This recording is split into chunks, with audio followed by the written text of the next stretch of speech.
playing, because on the other show we had music playing first, and I've got to get used to Yeah. on this one. You do have that bit of music on the Twitter. Well, it's just a case of, like, normally what happens is with the other one is I can actually set it all up and do like opening credits, but because Keith, we don't do it like live, because we do it together we don't do it live on Ecamm, we just do it on live straight to Facebook. So of course we don't then have any music to put on the front of it, because it just won't work. So it won't come up on Twitter, Facebook or Twitter. So it's a bit of a nightmare. But hopefully we are live now. I'll find out in a minute when I check my phone. Yeah, we are. Yeah, so we are live. One person's in already. That'd be us. Yeah. We're watching ourselves. That's two. We're getting there. We are getting there. We'll start anyway. On the other show, we have music playing first. There we go. Look, yeah. I've even got myself playing on the back. So got Paul Howells and Jake from Harlow Town TV. Both guys are on at the moment. There's three all together, but I can't see who the other one is at the minute until they start sending messages through. But we'll go from there. But welcome then to the Reposs Isthmian show. As you can see, a bit of a different venue. The venue that we normally use for a Friday night, but unfortunately, young Keith has been sick and bad just as he was about to leave tonight to go to Aveley. So we decided it'd be easier for the Ware boys if they've only got to stay in their house and do it from there, rather than travelling up that dready M25 with all the traffic that I know is on there tonight. So apologies to everybody at Aveley, but we are here and staying in the warmth for tonight's show. But of course, joining me, as you can see, to my left, or maybe to your right, depending if you're looking at it on Facebook or Twitter, of course, is Paul and Brandon, of course, from Ware FC. So welcome, guys.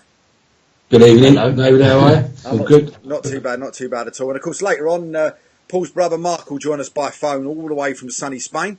We'll try and talk to him a little bit about some of the stuff that Keith has brought up. And one of the reasons we asked him to come on as well, Paul, was because I heard him on Talk Sport not so long ago, and he was coming up with some of the same ideas to what Keith himself was saying sort of 3 or 4 weeks beforehand. So be interesting to get his views. And I know Keith had spoken to the Referees Association during the week. It's unfortunate we was going to get to hear about that tonight, but maybe next week. And I think from what he said, it was quite an interesting conversation.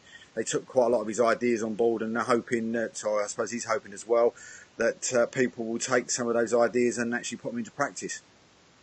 Well, I'm not so sure really that will, regards to refereeing and coaching, I do believe that, like when we set out as managers, coaches, we all start out as coaches, and we have to go through all them badges. I do believe, I think Keith said it the other day, I do believe that, or I said that in pre-season, why don't these referees have these, whether it's Hertfordshire, Bedfordshire, Hampshire, whatever, and for 6 weeks have the weekends, and then having some qualified not qualified, I know they're qualified, but some top referees in there coaching them. I don't know, but it's just makes sense. It's just one of those things where would they attend? Do they have to attend?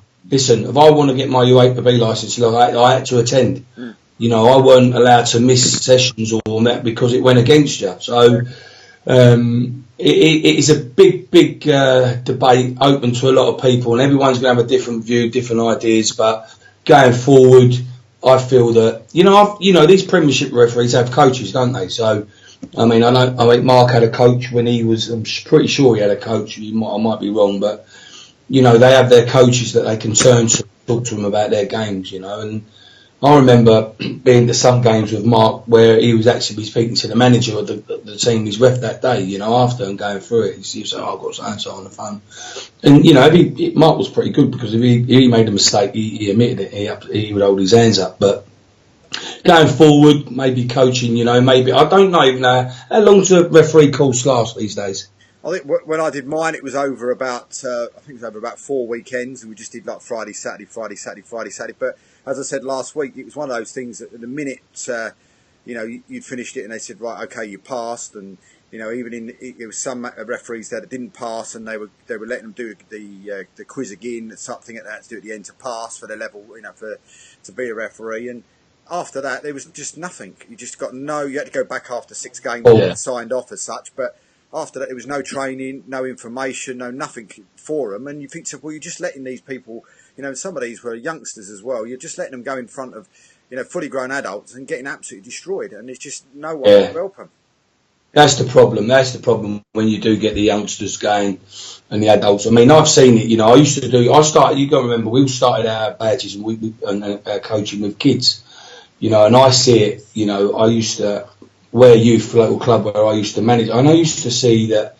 You know, I've had literally nearly come to blows with people who want to shout at kids. Yeah. Now, I remember, I don't know whether it happens anymore. You know, going back to kids football.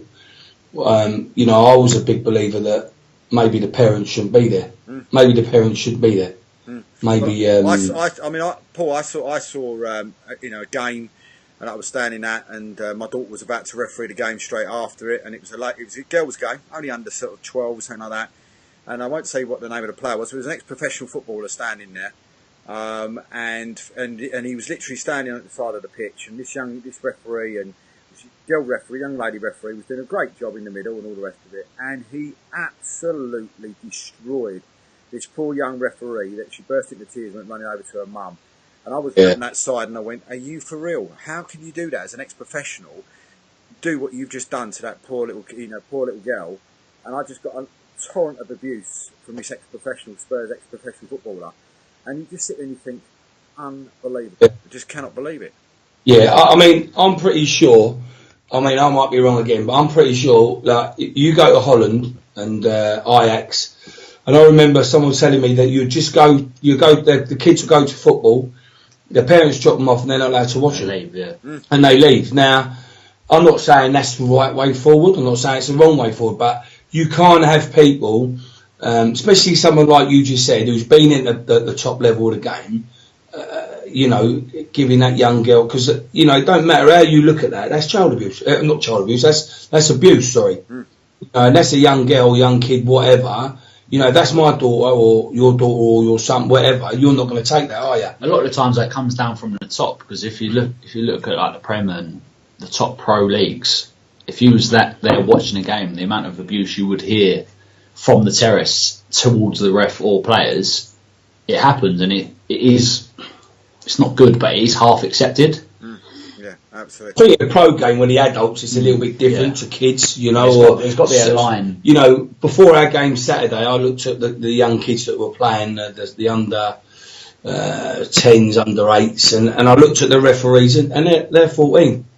They're probably 13 and 14, you know. There's nothing wrong with that, you know. But I didn't see none of that on Saturday, to be fair. But it's something that can be addressed.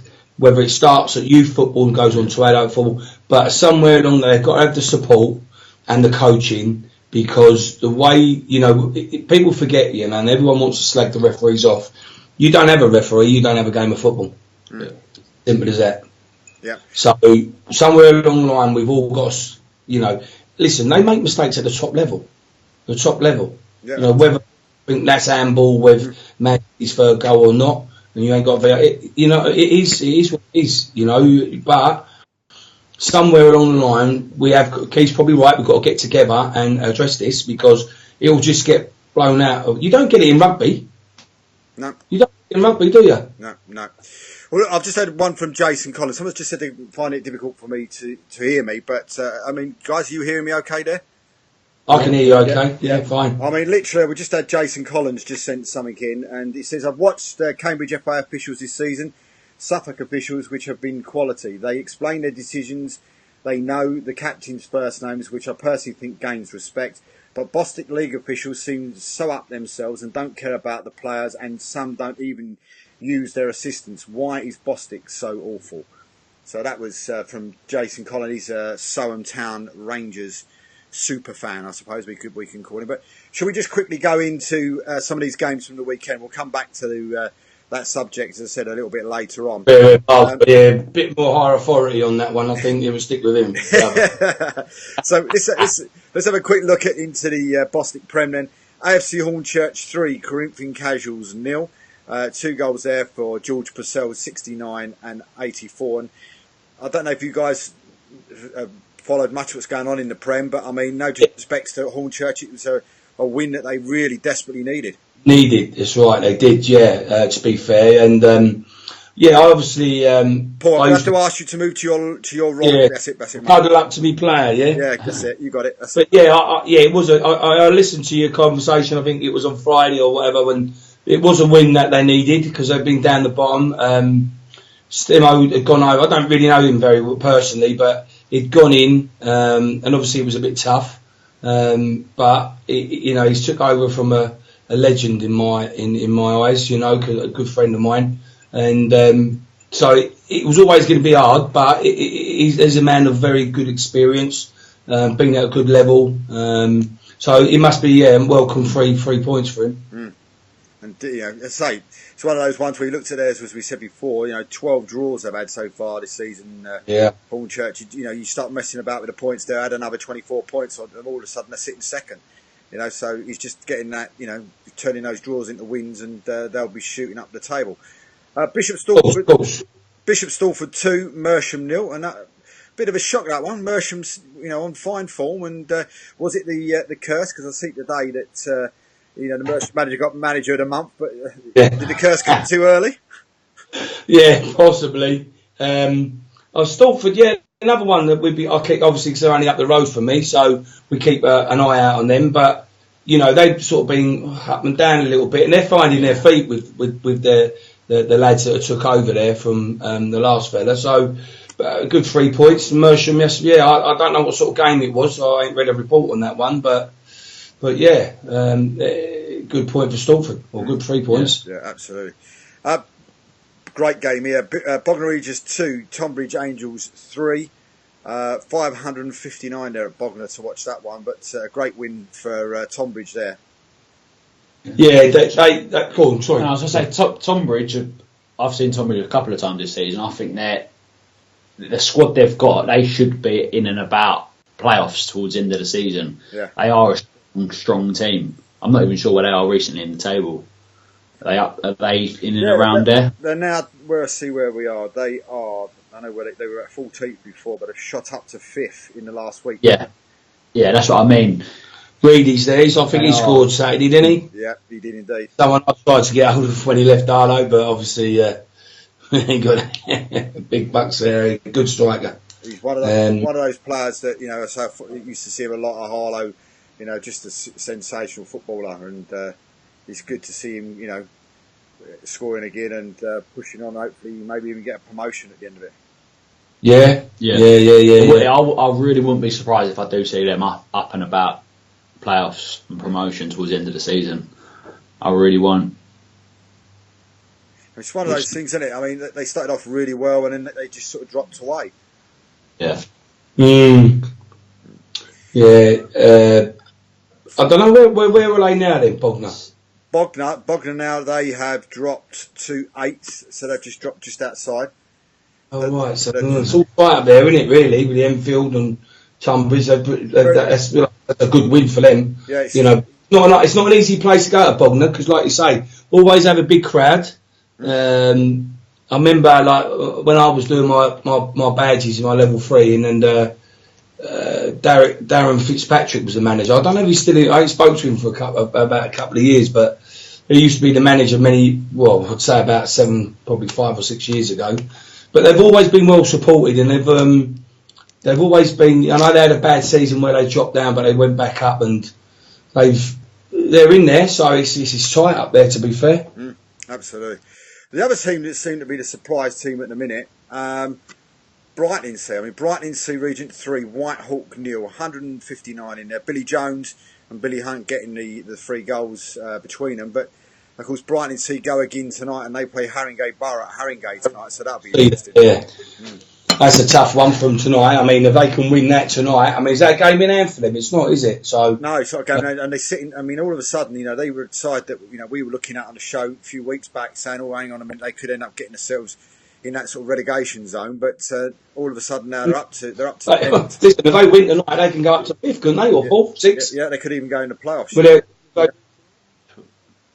could go up to 5th or 6th, depending on goals. So listen, they're another side that's put themselves in the mix. That's once you get up there, you just got to keep there. But like, I don't know. What you say? You thought there might be relegation battle? Well, they started off that way. I mean, Brighton is here a great side. They've got one of the best chairmen, out there, and basically, they were around that sort of 17th, 18th, 19th position for quite some time. Then they've gone on a little run, and it just shows you if you can put on a few games in a row, all of a sudden he's shooting up the table. And you wouldn't have said a few weeks ago that they'd be sitting higher than Kingstonian and higher than Bishop Stortford, because those two were in the playoff. So you got a good run or a bad run, and it's shooting you up and down that table. You're right, exactly right. What you're saying, that you have a little run in any league. You can start off badly. I've seen it before. I don't get me wrong. I look at, say, Romford. They you know what I mean. They was top of the league, smashing it at the beginning of the season. You know what I mean. And I was really pleased for them. But now I've seen they've dropped back down. But you get 5, 6. 5 or 6 wins on it shows you where you get a run together. And it can put you up there in the mix. Especially in that league, if you have a look, there's from 12th up until 5th, there's only 5 points in it. Or even if you go 13th, it turns to 6 points in it. Any 2-3 game runs, 3 wins on a bounce, you can be up in playoffs from 13th position. It is very tight up there. It's incredibly tight. But the other, I suppose we talked about surprise results. I suppose this one, score-wise, was quite surprising. Dorking Wanderers 6. Folkestone and Victor 0, and Folkestone and Victor are the ones that are normally sort of knocking people over by 4s, 5s, and 6s, and not maybe not Dorking, but I know Keith really thinks anybody finishing above Dorking will end up winning the league this year. Well, yeah, it looks that way, doesn't it? Yeah. But it's funny, really, football, because I don't know if Folkestone had a full squad out. Dorking was just on form. They're top of the league. How many goals they scored now? Plus 26. Yeah. I don't know what they're against. They've spent a load of 52-26 is them, yeah. Hey, at Dorking, they've had a chairman come in and invested loads. Is it? If I'm right. Is he the chairman come in and spend the money? Yeah. Yeah. Well, there you go then. You get that, but it's good that happens, but it's whether the people sustain that as well. So with the money, so yeah, it's like 6-0. It's a great result. I mean, and it's not as if they're down the bottom, No. I'd say they're the ones that, people normally say to me, if you get to a situation where you're going to, Folkestone, just be careful. It'll either be a tight game or you're going to get absolutely hammered. And, the opposite thing happened for poor Folkestone, unfortunately, at the weekend. But Enfield Town 4, Margate 0. Margate are just a team that's in free fall and in all kinds of trouble at the minute. 5 points now away from the relegation zone. I'll let Brandon talk about this, as it's obviously his ex-team, but not Margate. But I did see a tweet when a lot of tweets went out about Margate the weekend, and then someone's come back about, and by the end, you put something out by the end of the show or saying our manager might be sacked, but I don't know what's going on down there. I've not been down there since last time I went down there was obviously when I was a bit of Ricky back in 2013 and we won the league down there, but I've not been down there for a while. I've got 4G down there as well, haven't I? Yeah, like I said, I went down there with Enfield at the start of the season and I think we ended up losing 2-1, but it was a tough, very, very tough game, and I think we was fighting for 5th or 6th position. There was 1 or 2 points in it, and it was up there for a playoff clash, and we all thought that they were going to be in and around playoffs there, and now they've just completely dropped off. Like I said, sitting 5 points above relegation. I didn't see that one happening, if I'm honest. I think like over the last 10 years, they've been a bit of an up and down side, ain't they? Yeah. 1 minute they're on a good run, next minute they got promoted, then they got relegated because the money was pulled, and then they're in this league again, and it seems to be a bit of a yo-yo club, I must admit.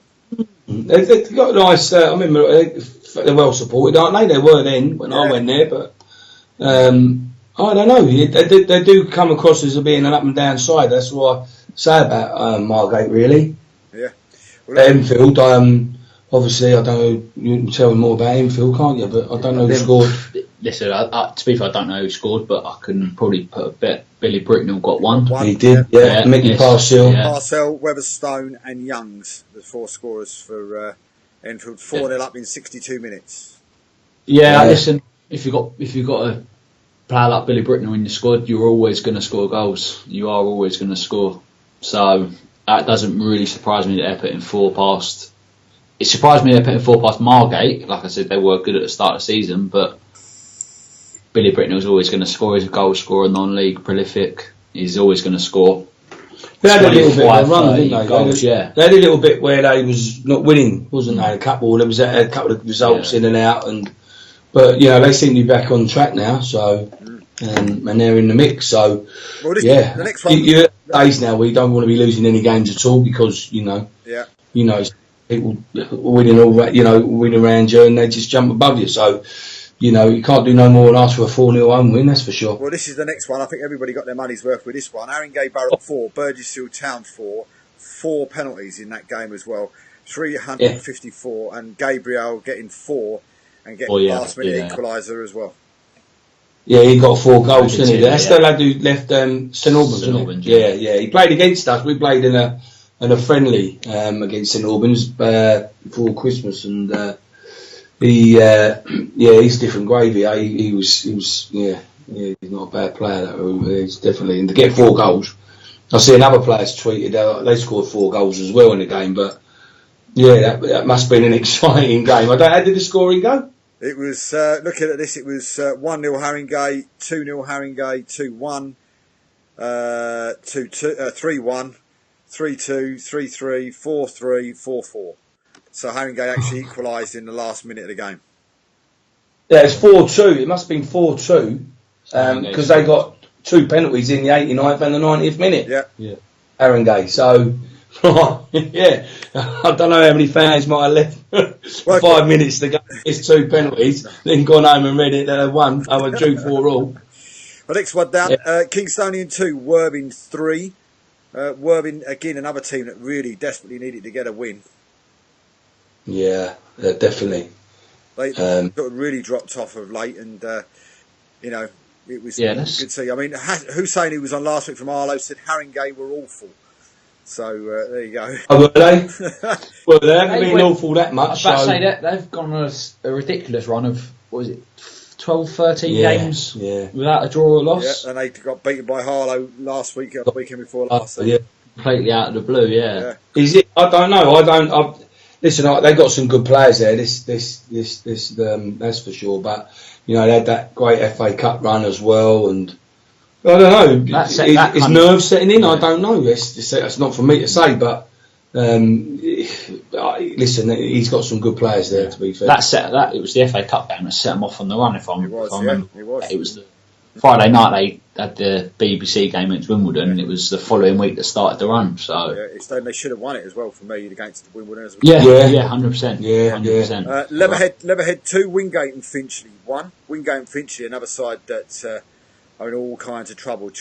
Bottom but 1 now, and they're pointing, between a point of getting out of the out of the relegation zone as well, with Burgess Hill and Harlow above them, and then a 4-point gap to Margate. Yeah, I just look at their. It surprises me because Wingate Finchley have always. I remember when we used to go over there and play. They're always got a nice pitch and always were a footballing side. So and I look at some of the players they got there. So I mean they've got a decent keeper in Shane Gore, that's for sure. Then I look at I don't know, Reece Beckles, Richards, Charlie Cole, and Charlie Ruff.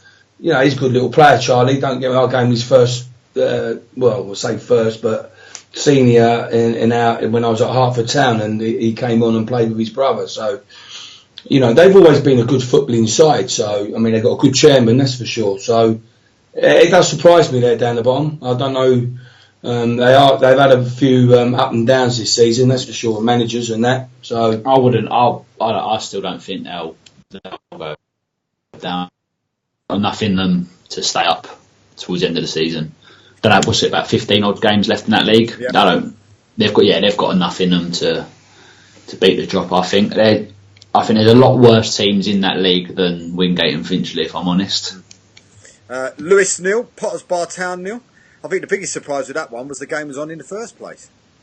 Well, it's been a long time since they haven't moved grounds, have they? They're still in the same place, aren't they? Still at the dripping pan, Yeah, it's been a long time since I've been there, but I imagine Potter's Bar. They've been a bit in and out lately as well, haven't they? They're struggling.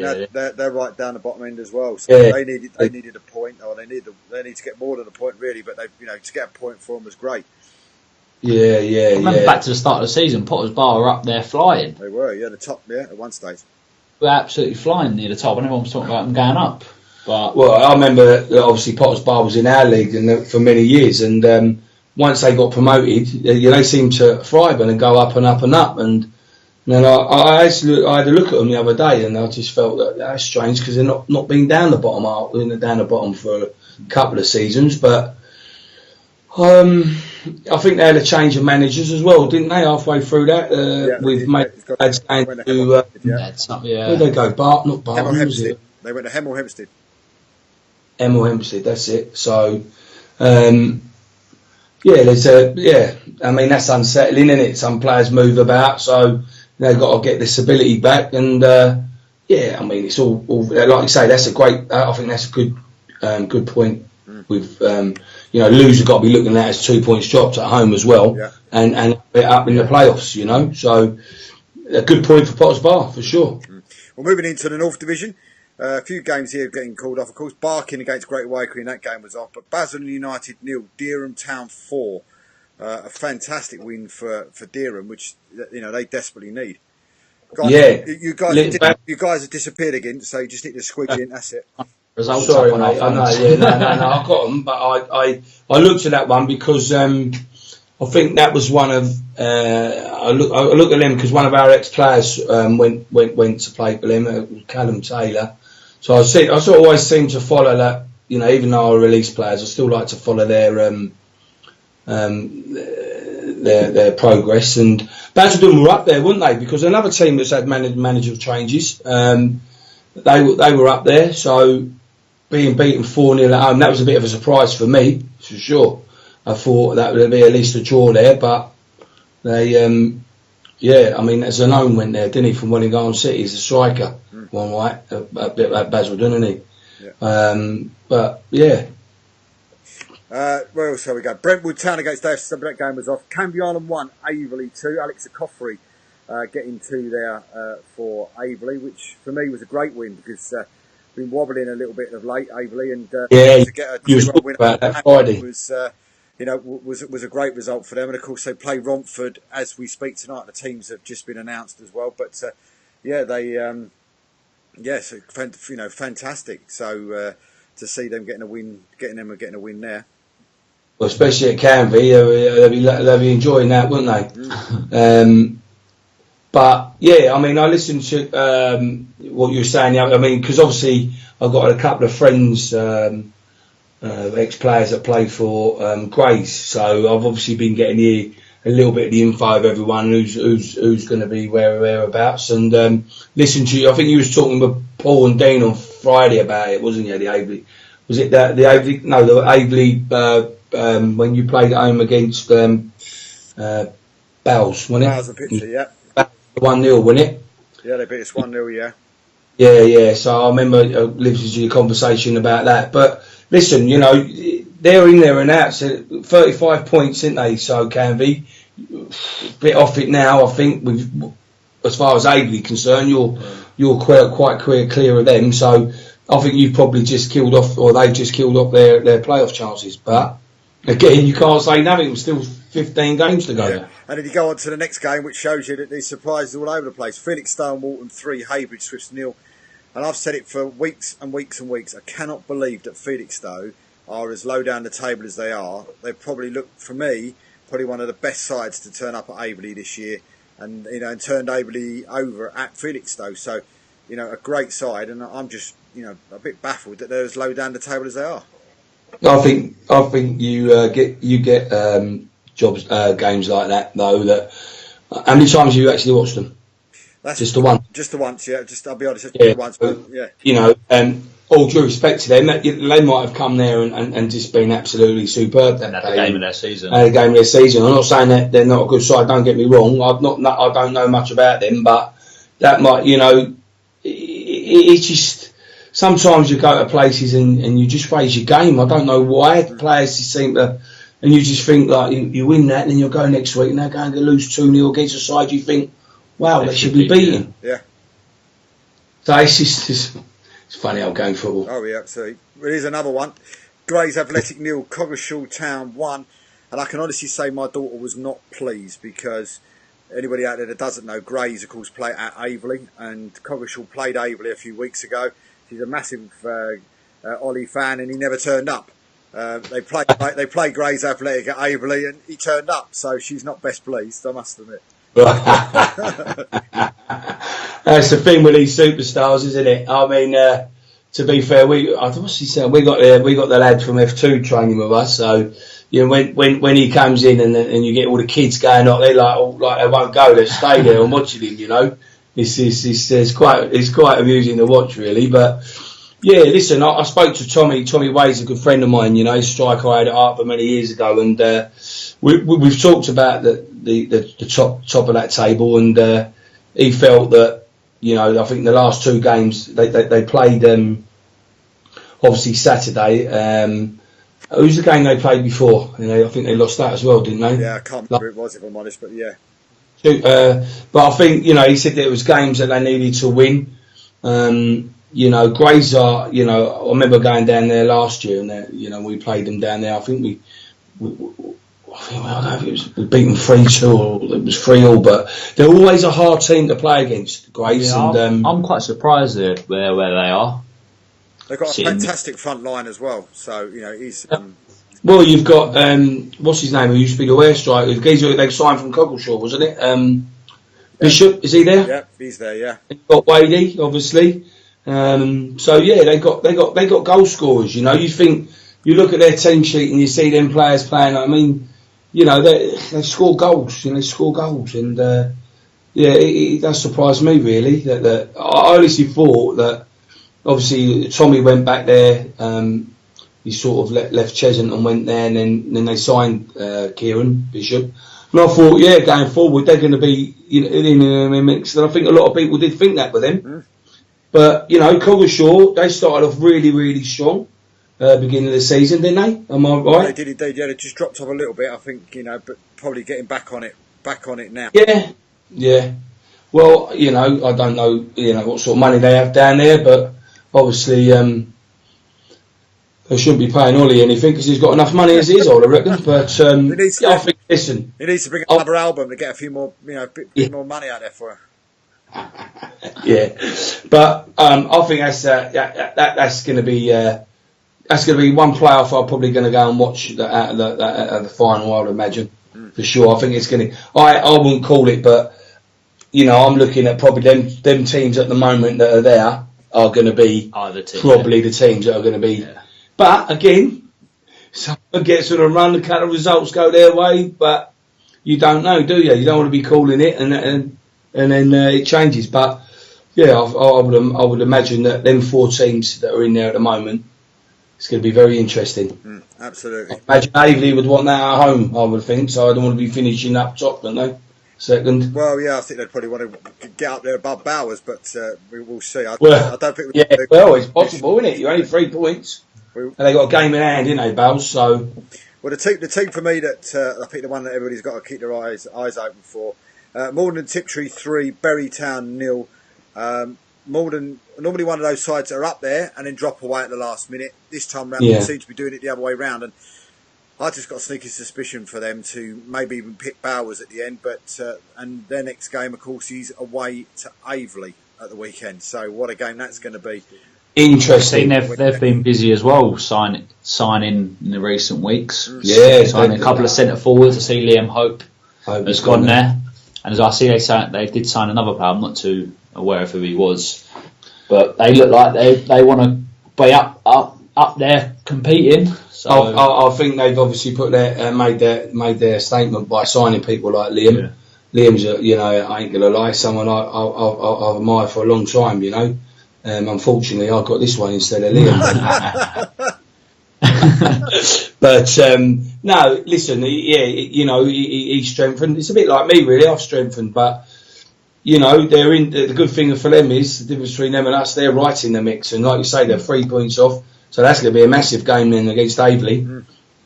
You know, have both of them got how many of them top teams and then top four? They're four. Sorry, they've got to play Bales again. I would have thought probably almost all of them except for Averley because we played them twice. Twice. There you go then. So you know what I mean. You've got Malden's got to go. If Averley were to beat Malden, do you know what I mean? It's yeah, very exciting times for the North top. I think it's going to be a real, you know, I think because Keith was saying last week, I think he reckons that the four that are there now will be the four that will be there at the end. But I think that's looking likely. I think the only one, possibly the only one that might be able to get in there with the firepower and in the squad they've got down there will be Tilbury. Believe it or not, that's the one that I keep seeing. I keep feeling that may well end up sneaking in there. I don't know. They're 10 points away, to be fair, and the other teams have got games in hand, so they've been a little bit hit and miss as well at times. That's I think that what you see with Bowles, Malden, and Averley. And they've been, like Coggleshaw might have had their little hiccup, and I think that once you've had that, you push on. You don't tend to have a hiccup again. Some teams will start having that, and then maybe I don't know. Tilbury, I'm not so sure, but I think at the moment, because the way the table stands, I think that the top them four are going to be in. Well, they're five. Even the five, say five, yeah. Even all the five, I think that'd be the five. Who wins it? Don't ask me. Well, not yet. Millnall Town won, Somertown Rangers won, and I did see a video from Jason, and if I'm not mistaken, I'm sure I saw a missed penalty in that game as well from Soham. So an interesting game by the looks of things down there at Millnall at the weekend. Yeah, I don't know much. I haven't. With Soham Town Rangers, they're both down. They're both wanting to pick up points, don't they? Millnall won probably 19. They both really needed to win that, didn't they? Was it a draw? 1-1, you say? 1-1, yeah. They both really needed probably Milden all needed the points more than Soham, but both needed, I think they both would have liked 3 points for sure. Yeah. And then the last game in the North then, that was Whittam Town 0, Tilbury 2. Yeah, well, there you go, Tilbury winning that. I think Whittam been on a good little run, haven't they, though? Yeah, they had. Yeah. From the bottom, he's done, he lost his boy as well, because he went, did he go East Thurrock, was it? Yeah. Was it East Thurrock you went to? Yeah, so he lost his striker, but he put a run, what was it, 7 games unbeaten or something like that? He took a run. So, he's dragged them out, he's done well, I think he's had to rebuild basically there as well, so, he's doing alright there, to be fair. But he came on the show and then they went on a good run, so... Oh right, lovely. That well about playoffs then. Push. I mean, the team in that, I suppose, they're a bit of a shock at the moment, and they're playing again tonight. Is Romford. I mean, at the beginning of the season, Romford were flying, and I think at one stage we're even top of the table at one stage, and you're thinking, blimey, what's going on here? Because you don't expect Romford to be up that high, and they've literally just dropped like a stone, and now sit rock bottom. Yeah, it's a shame. I think I love Romford as a club. I've had many friendlies against them with other clubs, and obviously we had a pre-season against them. And when I was I did like the tweets, and when I was up there, and I thought it's great because for them last season you couldn't have written that last year. What happened at the end of down to the last game? Do you know what I mean? They come to us and they smashed that. I think it was was it 2-0? I think they beat us or something. That pushed them up a little bit. And they have some players there, and they play for next to enough money, mate. I don't even think they've got a great budget, if they've even got a budget. But he always seems to get a team there that he always gets a team out, and they always pull out little results. But unfortunately, they're a little bit like Ware were. Always seem to be down the bottom half of the table, bottom in the bottom playoff relegation battle. So it's not looking promising for them, is it at all? And it's a shame, really, because I'd hate to see them go down and they're going to move back to Romford. But they always seem to be one of these teams that if you look at the table, the teams that I'd be more worried about would be Mildenhall, Great Wakering, Soham, Whittam, Brentwood, because at some point, whenever it's going to happen, Romford will start winning matches again, and they will move up that table like they did last year. I mean, as you said, one week we'd come on, Romford looked like they were doomed, and Norwich United were going to get out of it. The next week come on, Norwich United were doomed, and Norwich United were going to be doomed, and Romford. It was just like a big seesaw from one start to the finish, and then all of a sudden Romford in the last game got the win and stayed up. But I just, for some other reason, you just never see Romford that they're going to go down.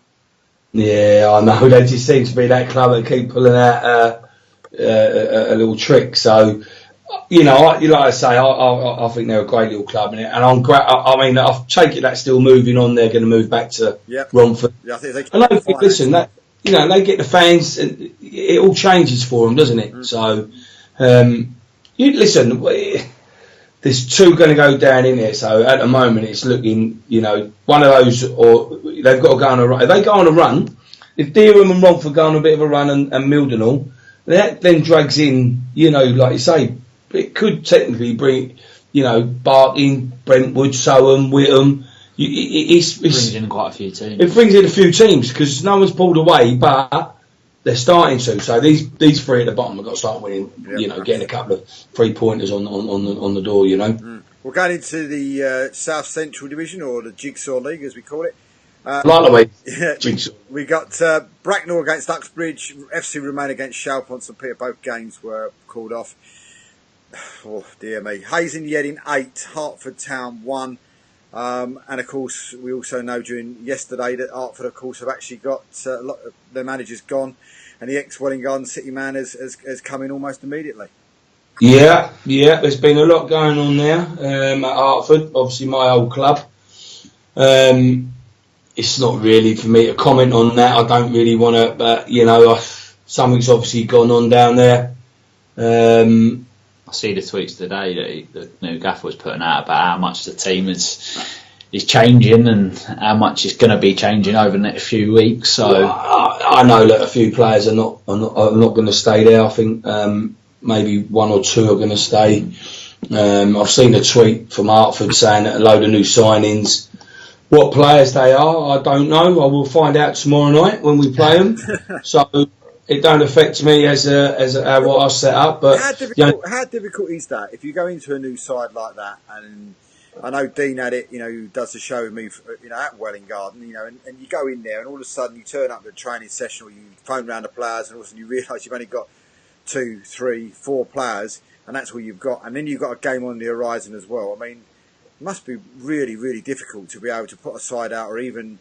I think it's poor timing. I think it's poor timing how it's happened. Now there's a game, especially a local derby, but like I say, I don't know the reasons, and I would imagine Adam Fisher's now got to start ringing up, using his contact books, maybe because I think I'm right in saying most of the Welling Garden City players left, so maybe I'll be playing the old Welling Garden City players tomorrow. I don't know where they all went, so I know a couple of them. I think one went to Hendon, one went Latzone, went to Basildon. So where the rest went, I don't know. So as far as I'm going forward, for me, I don't know. The players I'm playing against, or I don't know what they've sorted out. But so how difficult is that? Like yourself, then, if you've got them tomorrow night, 1 minute roughly how they're going to play, who they're going to be playing. Now all of a sudden, you're playing them tomorrow night, local derbies, you said. You've got no clue whatsoever possibly how they're going to play, no clue who's going to be coming up against. Does that make your team selection tomorrow night? No, my team selection's probably picked yesterday for me. It won't affect. The only thing that might affect my decision on my team selection will be because obviously the weather, and it'll be a bit of rain, a bit of heavy pitch. But other than that, it won't. Listen, I'll set my side up. Whoever we have to play against, but I know that my boys know it's a derby, and they know what's at stake. So a lot of boys are local, I've got a couple of about three boys there who are from Ware, and a couple of boys just up the road in Chesham. So I don't know the formation, but I know Adam's sort of style of play he likes to play because we played him in a friendly when he was at Welling Garden City this year, and. Listen, he'll get players in there. Don't mistake that. He'll get players in. It's just the short notice of him having to have it done is going to be, a bit hard really, because it is hard. You're appointed on a Sunday and you've got a big game on the Tuesday. I think for us though, we've got to just focus on ourselves. There's a lot of talk about other teams and are they going to turn up, and they are a good team. But if you play your own game and you're a good enough team, you can beat anyone in that league. Like you called it a jigsaw league. Anyone can beat anyone. So going into a game like that, you don't know who you're playing against. We focus on ourselves and do the right things. The result should take care of itself, I'd like to think. There'll be a few supporters down there, or Hartford Town are obviously going to go down there, and there'll be a few fans there, and probably, and it'd be good for me to go back there and see some old faces. But listen, we'll go there. They know how I want them to play, and I'll set them up, and that's all I can ask from my boys. Whatever's put in front of us, we've got to deal with that. It won't take them long to work out the formation or the style of play they're playing, but like I say, I'm more focused on how we play and what we do with the ball and what we don't really do with the ball, worrying about other people so much. Well, Jason Collins coming in respect to these managers who take time out to come on here, especially when the mighty Liverpool are live on Sky tonight. Who they got? West Ham. Yeah. Well, fair play. I should think they'll win that one. I reckon. West Ham ain't going through the greatest at the moment, so unless they're beating the Arsenal. They still beat Arsenal, didn't they? So even go there. Right, Marlow against Cheshunt, Molesley against Bedfont Sports, South Park versus Northwood. All those games were postponed. Tooting and Mitcham 3, Egham Town 0. In front of 168 there for Tooting and Mitcham. But I mean, I said to Tooting come up quite often, especially on the Friday night show, and I said I saw them come down to Aveley. I think it was in one of the cups over the FA Cup or a trophy this year, and I thought they were probably the worst side I've seen come down all season. I thought on that performance were just dreadful, But since then they seem to have been picking up results and starting to fly. Yeah, I think did you play in that game over there? No. So when we played over Tooting and we drew 1-1, I felt that they was a very energetic, very quick, moved the ball quickly side, and they got that the lad up front that scores their goals. I felt that we didn't win the game. I've got to say, you'd have to ask the referee. There's another dubious decisions there, but listen, that's on the cards. For them not to beat Egham would be a shock. So shock. Because we played Egham last week, and give them their due, they give us a fright. We didn't make it easy for ourselves, and they had a couple of chances where they could have probably gone 1 or 2-0 up before we scored. But I don't see. I'll be honest with you. What I've seen Egham now, I can't see them pulling out of where they're going to be at the end of the season. Yeah, 9 points adrift out of the relegation zone now to South Park with 18. But we just got the, just for those people that may be interested, we've got the Aveley and Romford teams that just come in.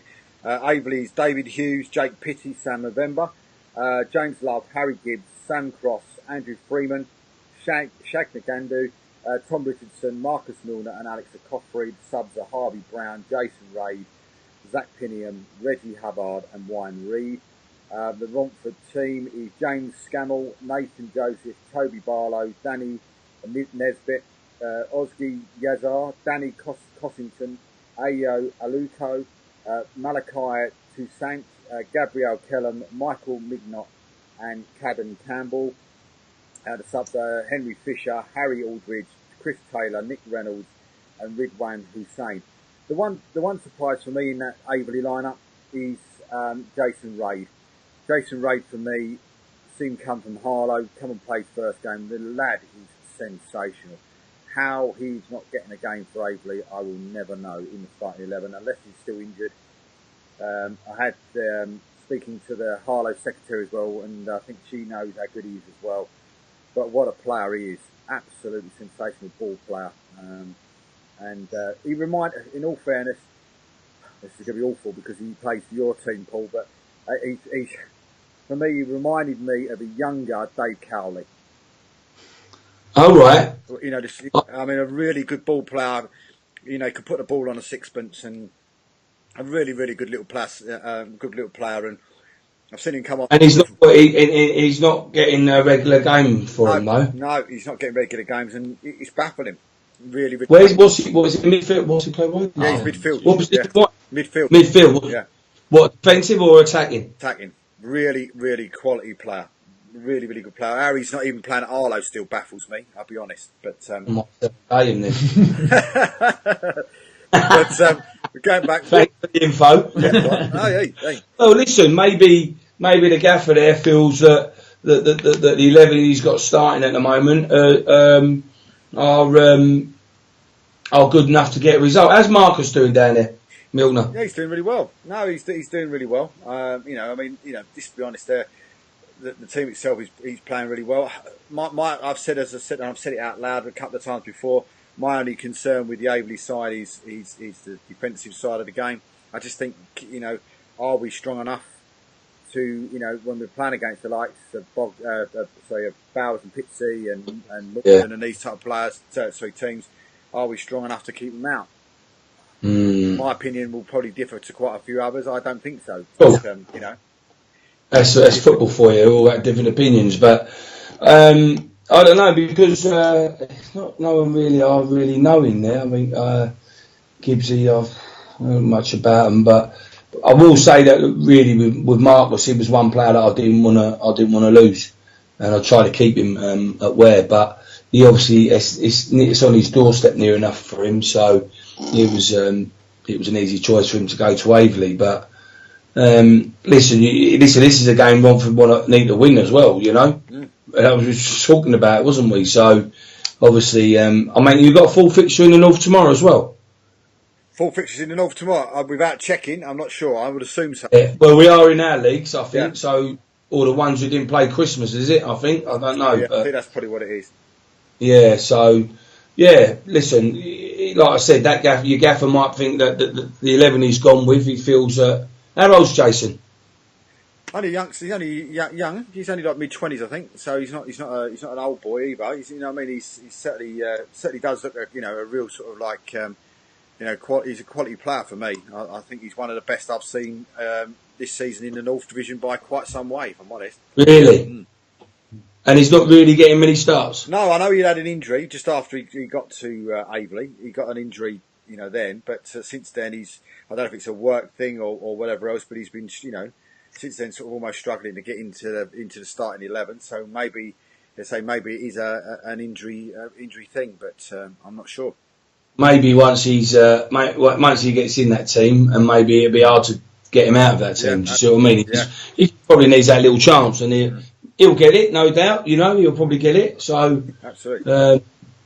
Well, one of the other teams in the league was close to me here. Waltham Abbey 0, Chipstead 3, 79 at Waltham Abbey, and missing the chance there. Waltham Abbey, if they'd won that game, would have been in the playoffs.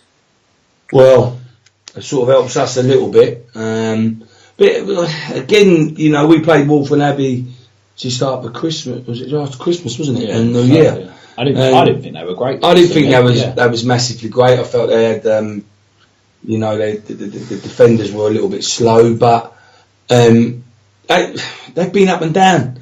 Then when they took over them two, I think they went 3 games unbeaten. They started off really well. Then they started to lose and then win, then lose and lose and win, So, and Chipstead are always one of those teams that are always going to nick a result sometimes. They come to our place and nick a point, I think. So, it was a bit of a shock, really. I thought if you was going to ask me your predictions on a Friday, I'd have put that probably down for a draw. Well, there's been a goal in the Premier game tonight. Surprise, surprise. Haringey Borough 0, Brighton C 1. Harlow Town player Billy. Wrong one. Billy Hunt has scored for Brighton C tonight as well. So, that's not a turning point for Haringey. I hope not, but they've done really well because their fan base has gone up and up and up. From I remember when going and playing them in the FA Cup when they was, I think, Essex Senior then, and I was Spartan. So when we played them 3-0, Tom was the manager then, but. There was no one there. Hartford had some fans there, but now I see they're getting good fans, and that's good. Yeah. So tell us about the next one then. Ware to Hanwell Town to 112 there to see that, and the old boy getting the equaliser. Yeah, so assist from this young man, but it don't make up for his missing the last minute where we could have won it.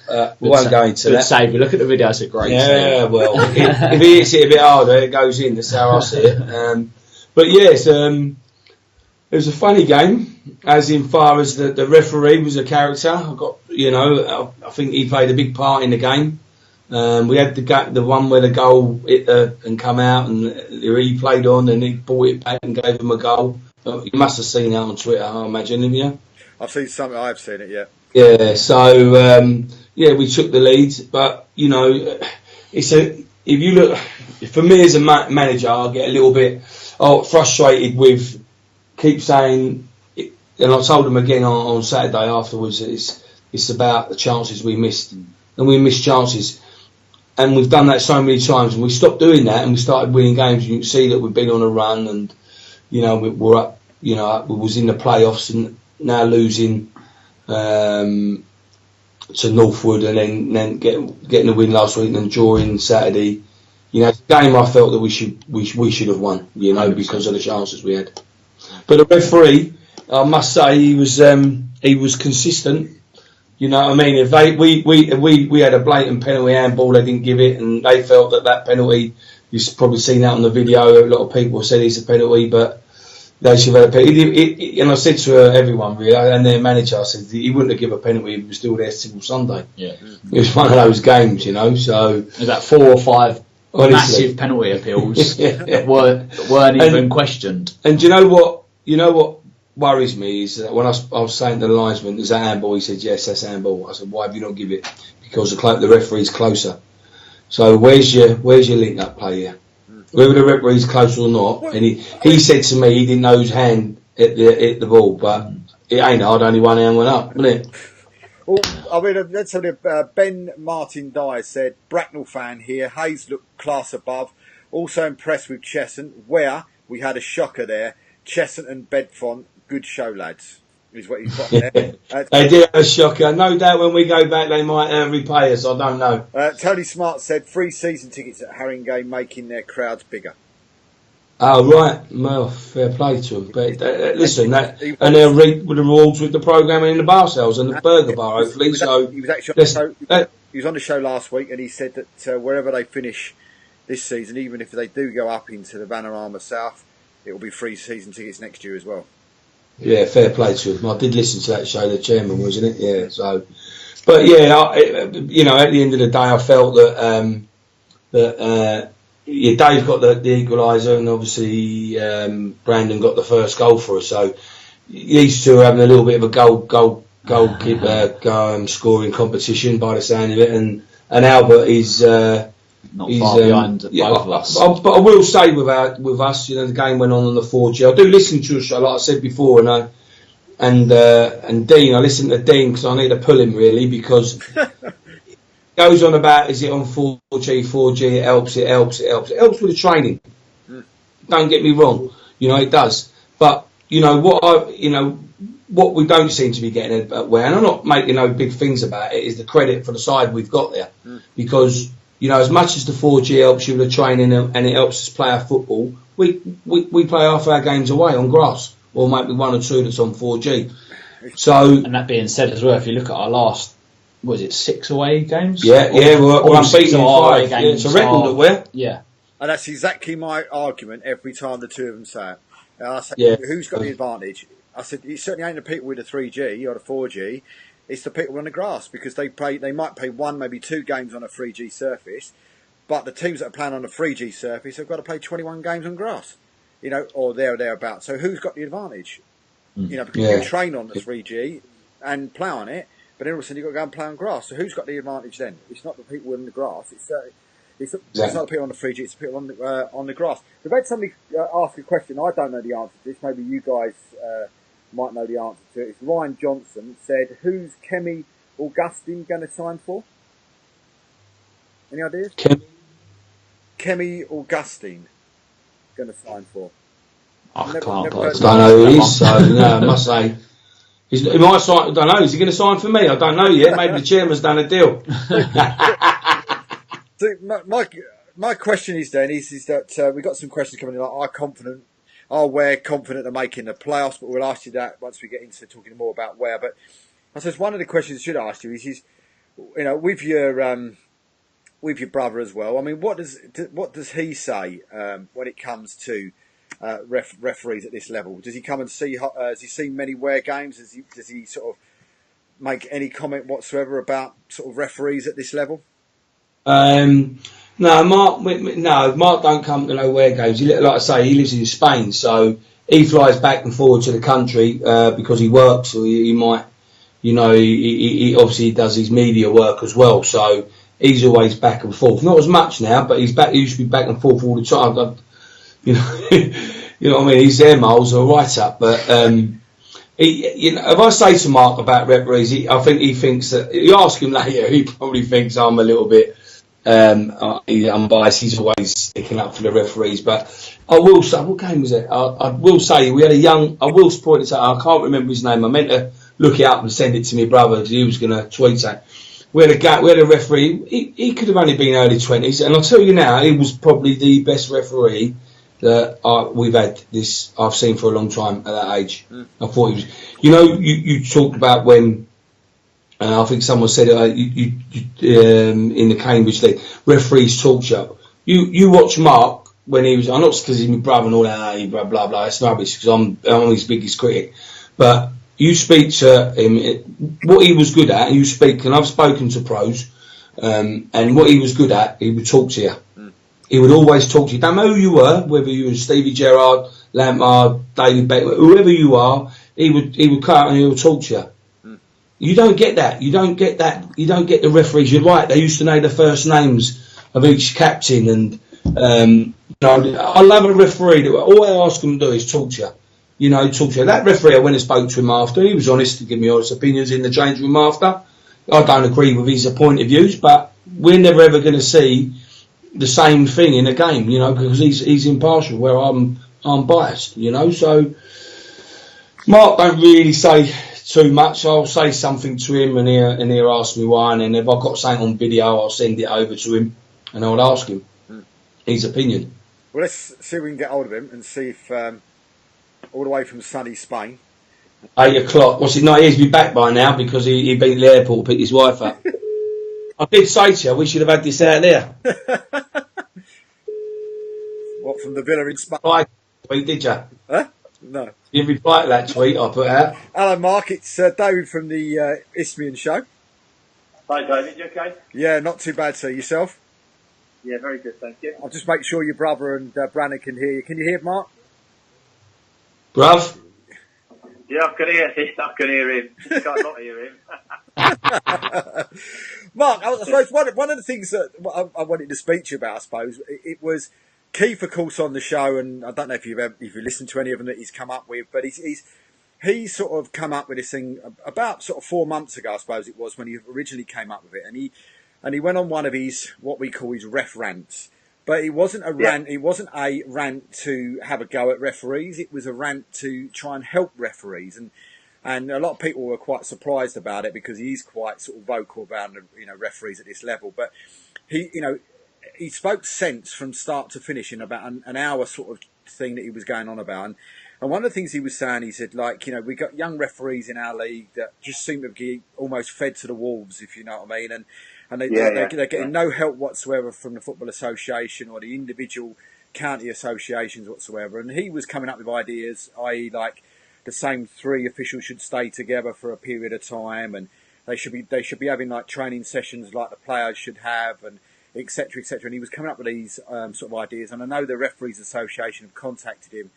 And he's had a personal chat with them in midweek. And then I heard you, I'm sure it was yourself that was on Talk Sport not so long ago, and there was a couple of bits you were saying there, and it sort of rang home as well to the same sort of conversation that Keith was having with us, on the show. But I mean, do you honestly think that would help referees at our sort of level if they were maybe sort of stay together for a period of time as a set of 3 and maybe had sort of regular training sessions? Yeah, I think personally, I think even at that level, at the Isthmian League level and lower, the contributory leagues and the county leagues, and I think what should be happening is the referees that say that live in Ware, that are never going to referee Ware, or wherever it may be. It may be St Albans, it might be Hemel Hempstead. Go and train with that local club. Go in and train Tuesdays and Thursdays and see what happens, and see, how they train, how they put in the challenges and what they're like in the training pitch, and train with them and do the fitness with them, to get your fitness up, because the fitter you are, the quicker that brain thinks. And, it's all about getting to know the players and getting inside the players' mind. It's not about just turning up and refereeing the laws of the game. These guys referee these same players. I mean, your brother tells me, about the referees he has. He has the same referees quite often. So, not only Paul gets to know their managers, their referees, now they referee warns their players. It's the same with the referees. Getting to know them players, knowing what they're like, nipping things in the bud, engaging with them, awareness of what's going on. And say, the fitter you are, and the quicker you react, and it's about reading the game and anticipating play. So, I'd like to see a lot of young referees go and train with their local club. Yeah, I mean, Keith said that. He said, what he thought was, maybe like if they're having like matches at the end of the training session, if it's attack versus defence, if it's, whatever they may be doing, that they got a referee that would referee at their level, actually coming down to their training sessions and actually reffing those sort of training bits inside their training. Hello? Yeah, sorry, still there yet? I don't know if you heard what sorry, it's a bit muffled. I can't understand what's... He ain't paid his phone bill probably there. No, so basically, Keith was talking about training-wise. They're doing training sessions where it's attack versus defence, etc., etc. Maybe then, they should, have the referees down there then and just sort of like running those sort of bits of the session as well. Yeah, absolutely. I mean, I think when you do have your OTA, so you take defence, the attack, and just let them to referee those games. And I used to train at my brother knows. I trained at Bolton Wanderers for many years as a professional referee under Sam Allardyce, and then at Owen Call, and that's what I've done. I refereed their 8v8s, their 5v5s, their 7v7s, and I got to know. I've done the fitness work with them, and I got to know the players. I got to know how about challenging them, what players do when they sort of go in and perhaps put in a challenge that they should put in a challenge, and reading the players and what they're thinking.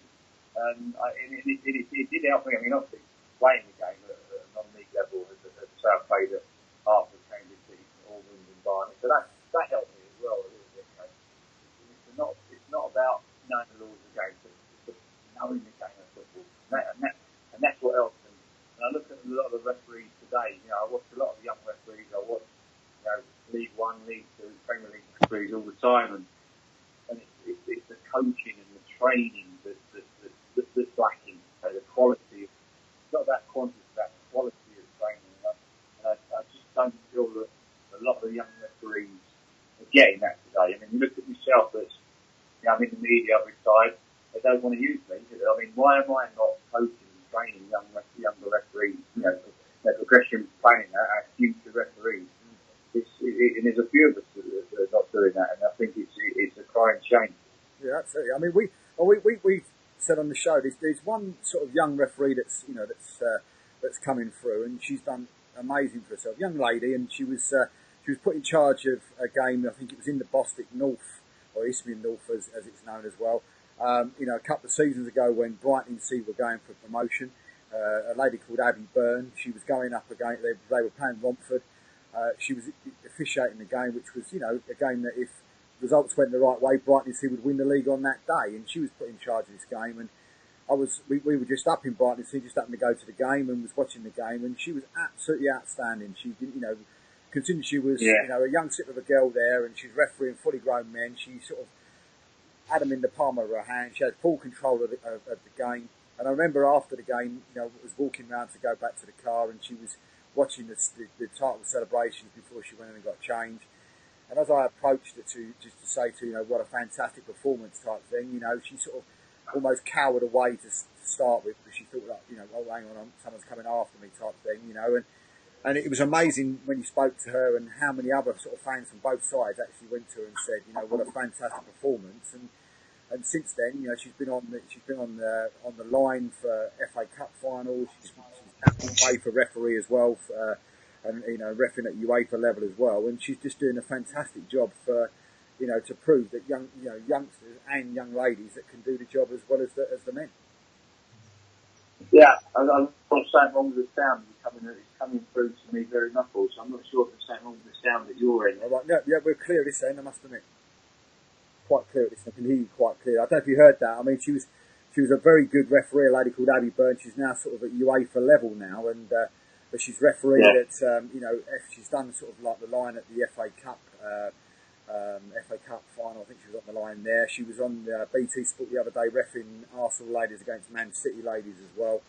And she's really, you know, really making a show for herself. And you know, I say a couple of years ago, she was refereeing at, you know, Isthmian North level, and really showing that, you know, young ladies that are out there that maybe want to ref as well, that they can, you know, what they can inspire to. Yeah, listen, I mean, I think we've seen, you know, a couple of professional women referees in Germany. I think there's one, Bibiana, who's now refereeing the Bundesliga. And you know, for me, I think if they're good enough, then why not? I mean, I think the only problem we have in this country with referees, I know that, you know, women referees that have got up to the, you know, onto the line on the assistant referee on the football league, they just struggle with their fitness, and but you know, listen, for me, you know, if they're good enough, then promote them through, and it's about the training and education for me. You know, obviously it's going to. I mean, I think some of our referees, I think the standard of refereeing at present, at all levels, isn't what it should be, especially in the Premier League and League One and League Two and the Championship. And you know, I have my brother when most Saturdays complains about his refereeing. So I guess it's the same. You know, I mean, when he was manager, honestly, I used to go and watch a few games and watch the young referees and try and help them after the game. But it's difficult sometimes when they have an assessor there, and I think that spoils their performance as well. They think they've got to do this, they've got to do that to the assessor there. Just, you know, when I was a young referee, coming to say young referee, I was about 30 when I started, but I sort of forgot the assessor was there. I just went out and refereed the game how I wanted to referee. It's not about how I used to play. I just love to let the game flow, and it's about managing the players.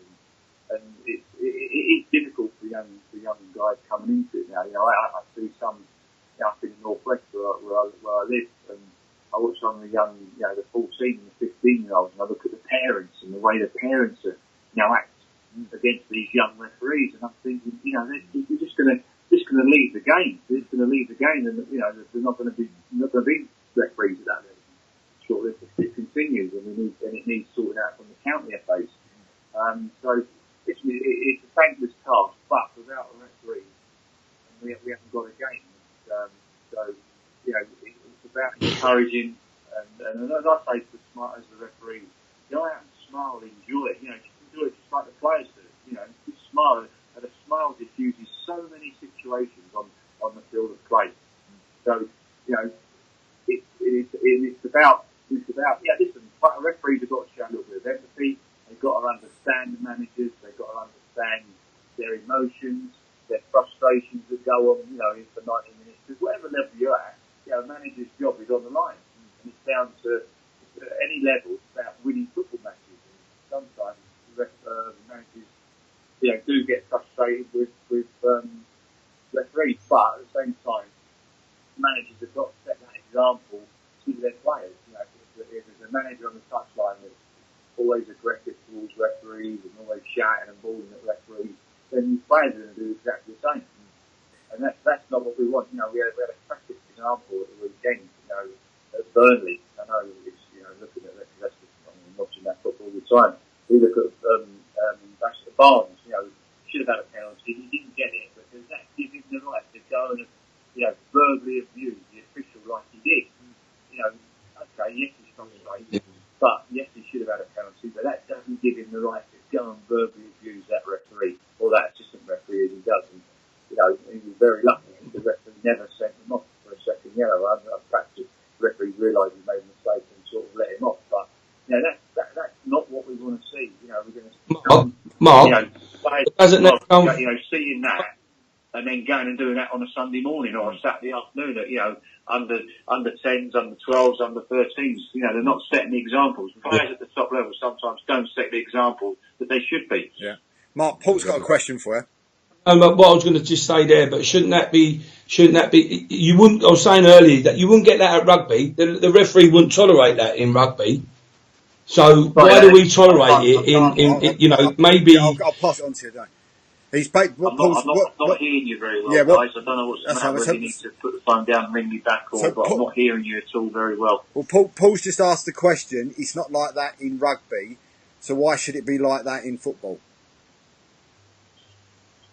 The discipline of the players. Yeah.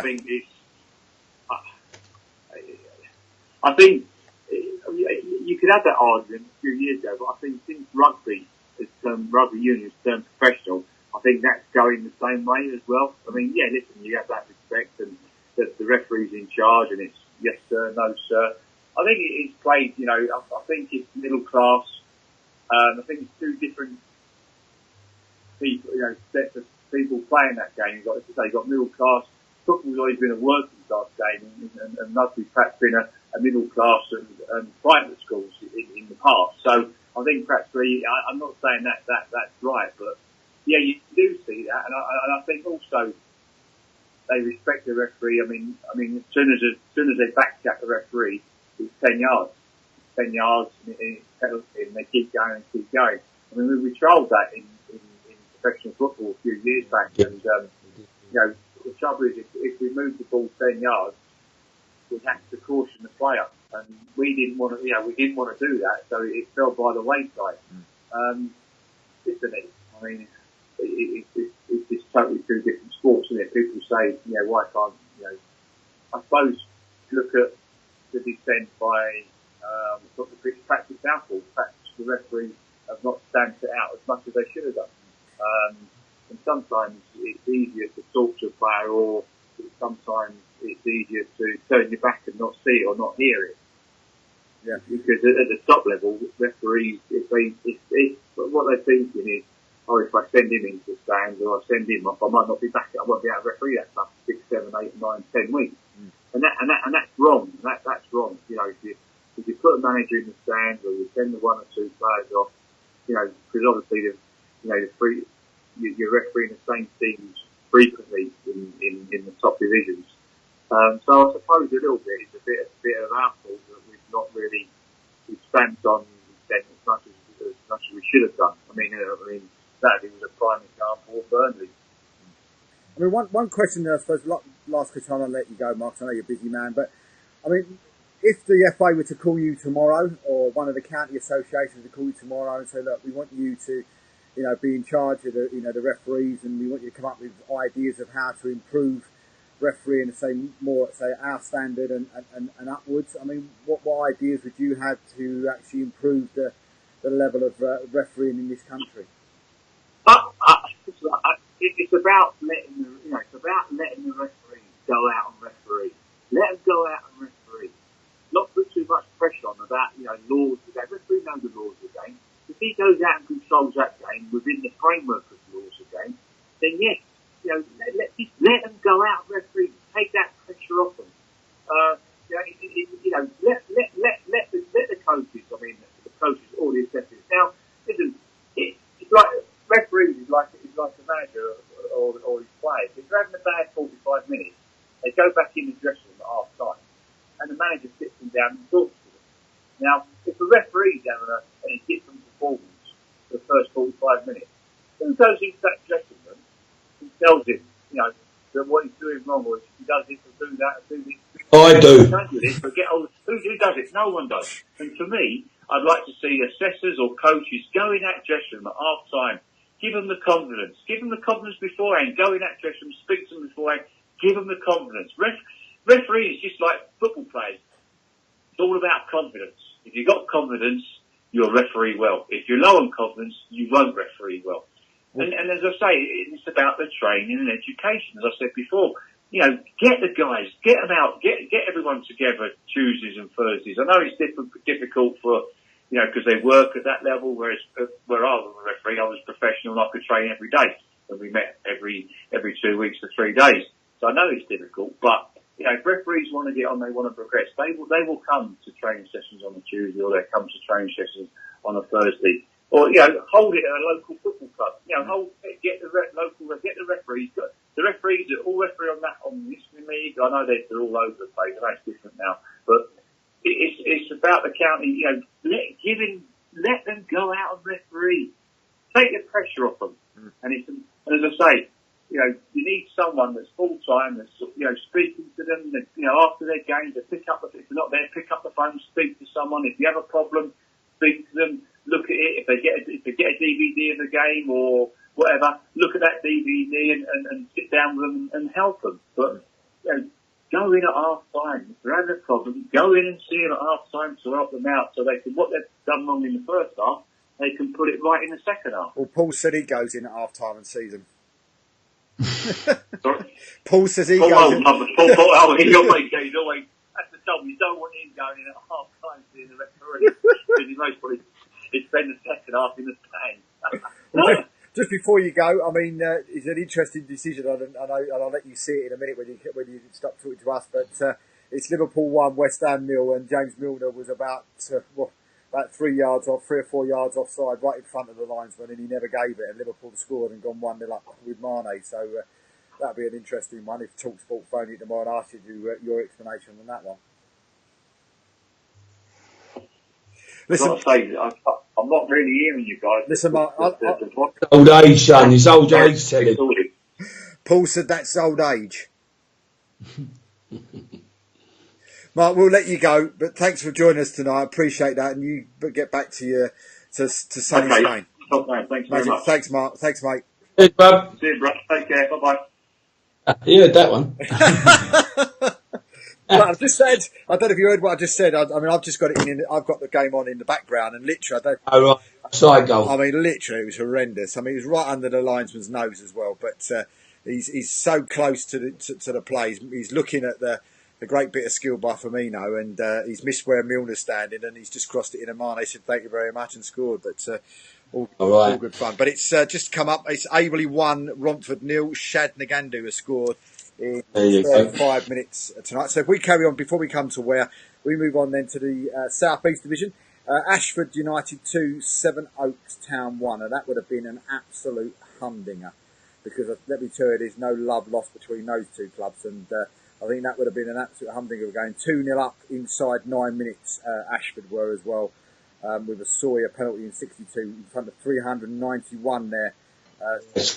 Versus Seven Oaks. George Bevan said, "Why is Paul wearing his best clobber?" You know Georgie Bevan, don't you? I don't. He played for us at Billericay back in the day. Good player. But he's a Millwall fan, so he's... it's me work gear, son. I've just got even work. Cray Wanderers 6, Herne Bay 0. Is there any stopping Cray Wanderers? I mean, it's just... They're another side. I remember playing. I remember when I was in the Ryman Prem. Another side over the last few years, sort of been up and down, aren't they? So I don't think so. Well, what are they 10, 12, 13 points clear, something like that. You know, 13 points clear. Yeah. Yeah, they're doing. They're doing great. Well, at the moment, you can't see anyone. Are they still playing at Bromley? Yeah, at the moment. Yeah, the new ground's now been given the go ahead, so they're working on that as we speak. Hastings United 1, Guernsey 1, and Hastings are sort of are the ones that are sort of giving them the lead now, aren't they? I mean, they had a shock result last week, then Guernsey, going there as well and getting a draw. So they're dropping down a little bit. They're now, they're 13 points behind, the third place now. They've dropped down to third, with Ashford slipping into second. The game between Haywards Heath and Faversham was postponed. Five Town 1, Three Bridges 0. Good result there for Hyde. I mean, these Three Bridges have been on a bit of a run lately, and I know Keith has said that they're a tough team to go up against because they're a bit of a tough tackling team. Yeah, I mean, I don't know much about these, but Keith's obviously well up on that league. But I I remember going down there once in the FA Cup with Ware, to be fair. That was it seemed a long time ago, but listen, they've got to start winning games just to keep them in that playoffs, didn't they? So that's an important win. You know, Three Bridges are closer to the bottom than they are, about mid-table, aren't they? You know, them teams up there like the Hives and Hastings. I mean, it's a little bit like the scenario like Quaid. They walked away with it, and then top four going to be or five. Maybe with Haywards Heath. Haywards Heath Town, did they come up to that league, did they? Mm-hmm. Yeah, they got promoted. Just so you know, it's now 1-1. Liverpool have just conceded. West Ham have equalised. They've equalised, yeah. All the hammers. Yeah, so it's all a bit close up there as well. Craig does look like they are walking it, and it's them theirs to lose. So it's all a case of who's going to play for the playoff positions, really. Yeah. Phoenix Sports 3, Sittingbourne 4. Oh, exciting game. 121 there, so watching that one. Ramsgate 3, Greenwich Borough 1. In there, some Greenwich Borough in all kinds of trouble down there, and now are actually bottom of the South East Division, 3 points adrift of Faversham. They've conceded 61 so far in 20 games. A lot of goals. So, and that's because all the Thamesmead have gone, so only one that's going to go out of that league, aren't they? Right, yeah. So they've all got it to fight. I mean, look, they're 17th, one game they're back in it, but cool, look how close it is though. 20, 20, 20, 24, 24, 25. Yeah. And if Sittingbourne didn't have won their game, they would have been down there with the likes of Borough as well. But that for, I mean, I don't know, was that a late goal? No, they scored in 69 for Phoenix, 77 the winner for Sittingbourne. But that was 3-0 up. Was they 3-0 up? 3-1 up at half time, Sittingbourne. Must have been a good first half for them. 3-1 up they were, at half time, Yeah, good for the first half. We just had a couple of questions come in, not necessarily about the Isthmian League, but Connor Robinson said, honest question, if Celtic and Rangers came to the Premier League, do you think they would last? No, I think they'd probably get relegated to Division 1, if I'm honest. I think they're that. I totally agree with you. Do you think Hampton and Richmond Borough will go up? Probably got one of the best managers I know, present company excluded, of course, but they're a great guy as well, Gary McCann. But I think this year will be a step too far for him this year. I think probably. I mean, Gary from older, obviously, all them years he was at Hendon, wasn't it? So he gave me my first team game at Hendon when I was 17. I went on loan to him.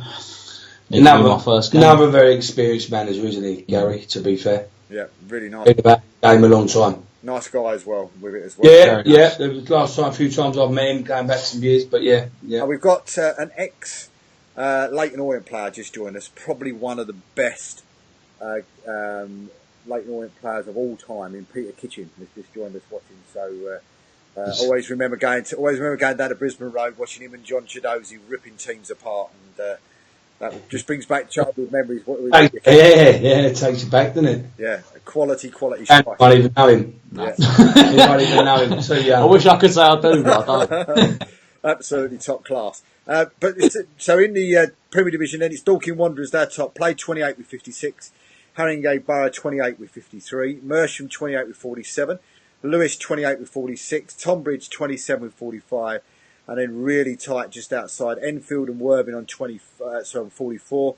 Bognor 43. Folkestone on 42. And if Brighton and Sea carry on the way they're going, they'll be into the playoffs tonight above Tonbridge. At the bottom of the table, Whitehawk at bottom. They played 27 with 21. Wingate and Finchley 26 with 25. Burgess Hill 27-25. The ever-improving Harlow 27 with 26. Margate 27-30. And then Potters Bar 28-30 and Hornchurch 28-30.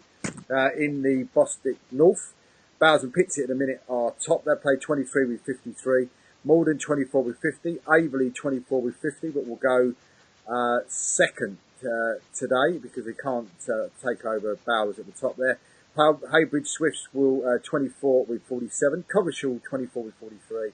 Then a 7-point gap to Bury Town.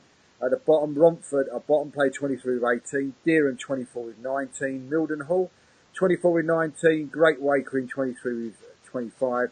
And they are the best burgers in the Bostik League. And Whittam Town 24 with 26. In the Jigsaw League, Hayes and Yedding, well, given the title now, played 23 with 57. Marlow 23 with 45, Bracknell 23.44, Cheshunt 23.44, Westfield 23.42, and then Waltham Abbey just outside on 40.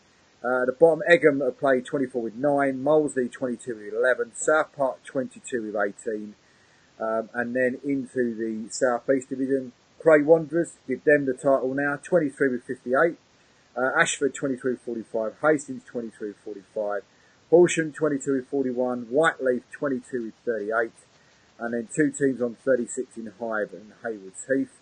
And then at the bottom, as we said, Greenwich Borough played 23 with 17, Faversham, Herne Bay, Sittingbourne all on 20, and East Grinstead and Whitstable on 24. So it's going to your league, Paul. I mean, if you're going to get into those playoffs, whose position are you going to take? Well, anyone's. It could be anyone's. Well, I think it could be anyone's. If I'm honest, but it's gonna. We've made it a little bit tough for ourselves with the draw Saturday. I look ahead. We've got the game tomorrow, and then we've got South Park, who seem to have won their last 3 games, and then we go into playing all them teams in the top 5. We've got Westfield. I think we've got Bracknell, Hayes, and obviously Tooting. So if I can come unscathed in the next 6 games, then I think that we could take any one of those in that 2nd to 5th place. But it's down to my lads really. It's in their hands. It's down to me picking the right side and trying to get the results on the day. But when you say the Jigsaw League, you're right. There's still a lot to be won and lost in them games. That's for sure. It just seems like, and if you anybody that wants to know why we call it Jigsaw League, it's a little bit like you put teams in the north, we put teams in the south east, and whoever's left, we just chuck them in one league and make up a league, and that's what it feels a little bit like. Does that feel a bit like that to you? Because we've said, like next year, who knows who's going to be in that league next year? Because there could be teams moved to the side, moved to the south east, some could be moved into the north, depending on who gets relegated, of course, from the Premier League.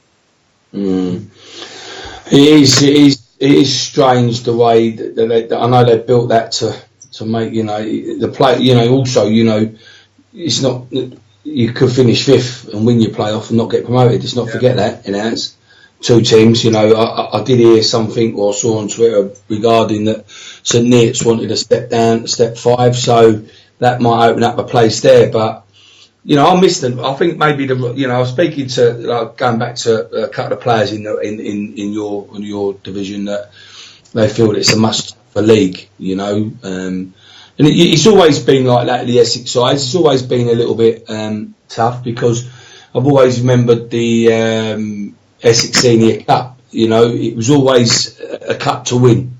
No disrespect to Hertfordshire, but when you was in the Essex Senior, you wanted to win it. It's a massive old shield, isn't it? Big trophy. And then and I don't think we take it as serious in the Hertfordshire League. So I think that probably is tougher the North than it is the House. I mean, we've got teams that I don't really know I know a lot about, whereas in the North I knew about every team back. Remember when I managed Ware 10 years ago. I knew mostly every player. Do you see what I mean? Yeah. But now you don't. I think for me as well, as a local lad, there's loads of people around, but likes of Ware, Hertford, Cheshunt, Waltham Abbey, etc.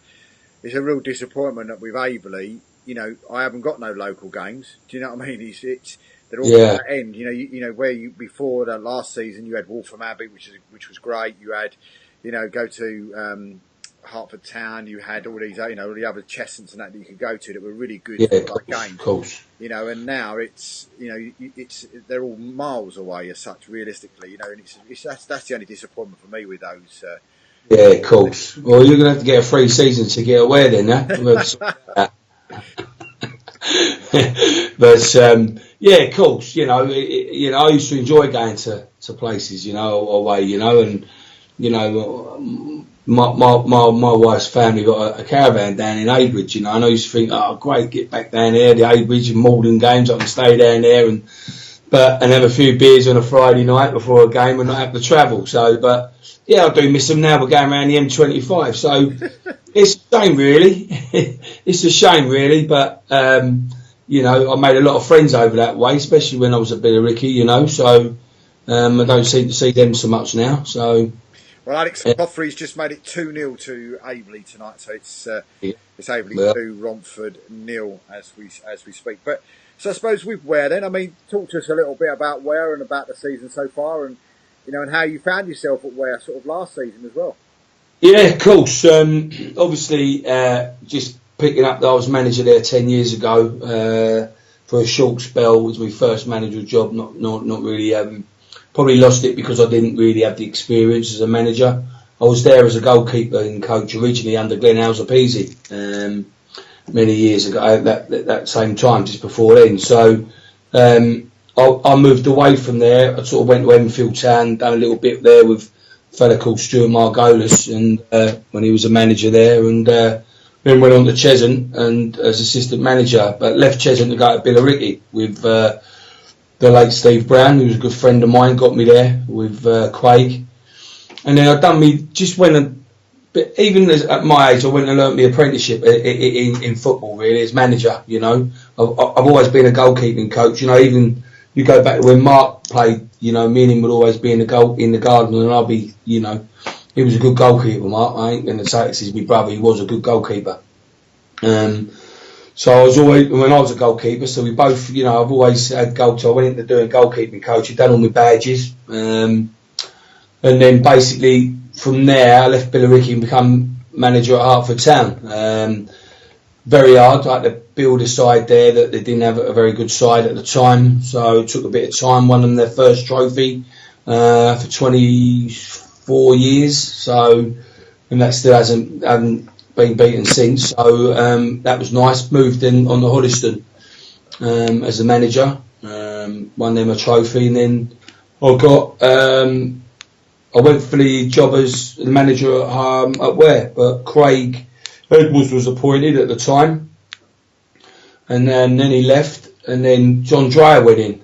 I don't know if you know John Dreyer. He's ex-pro, and I went in as his number 2.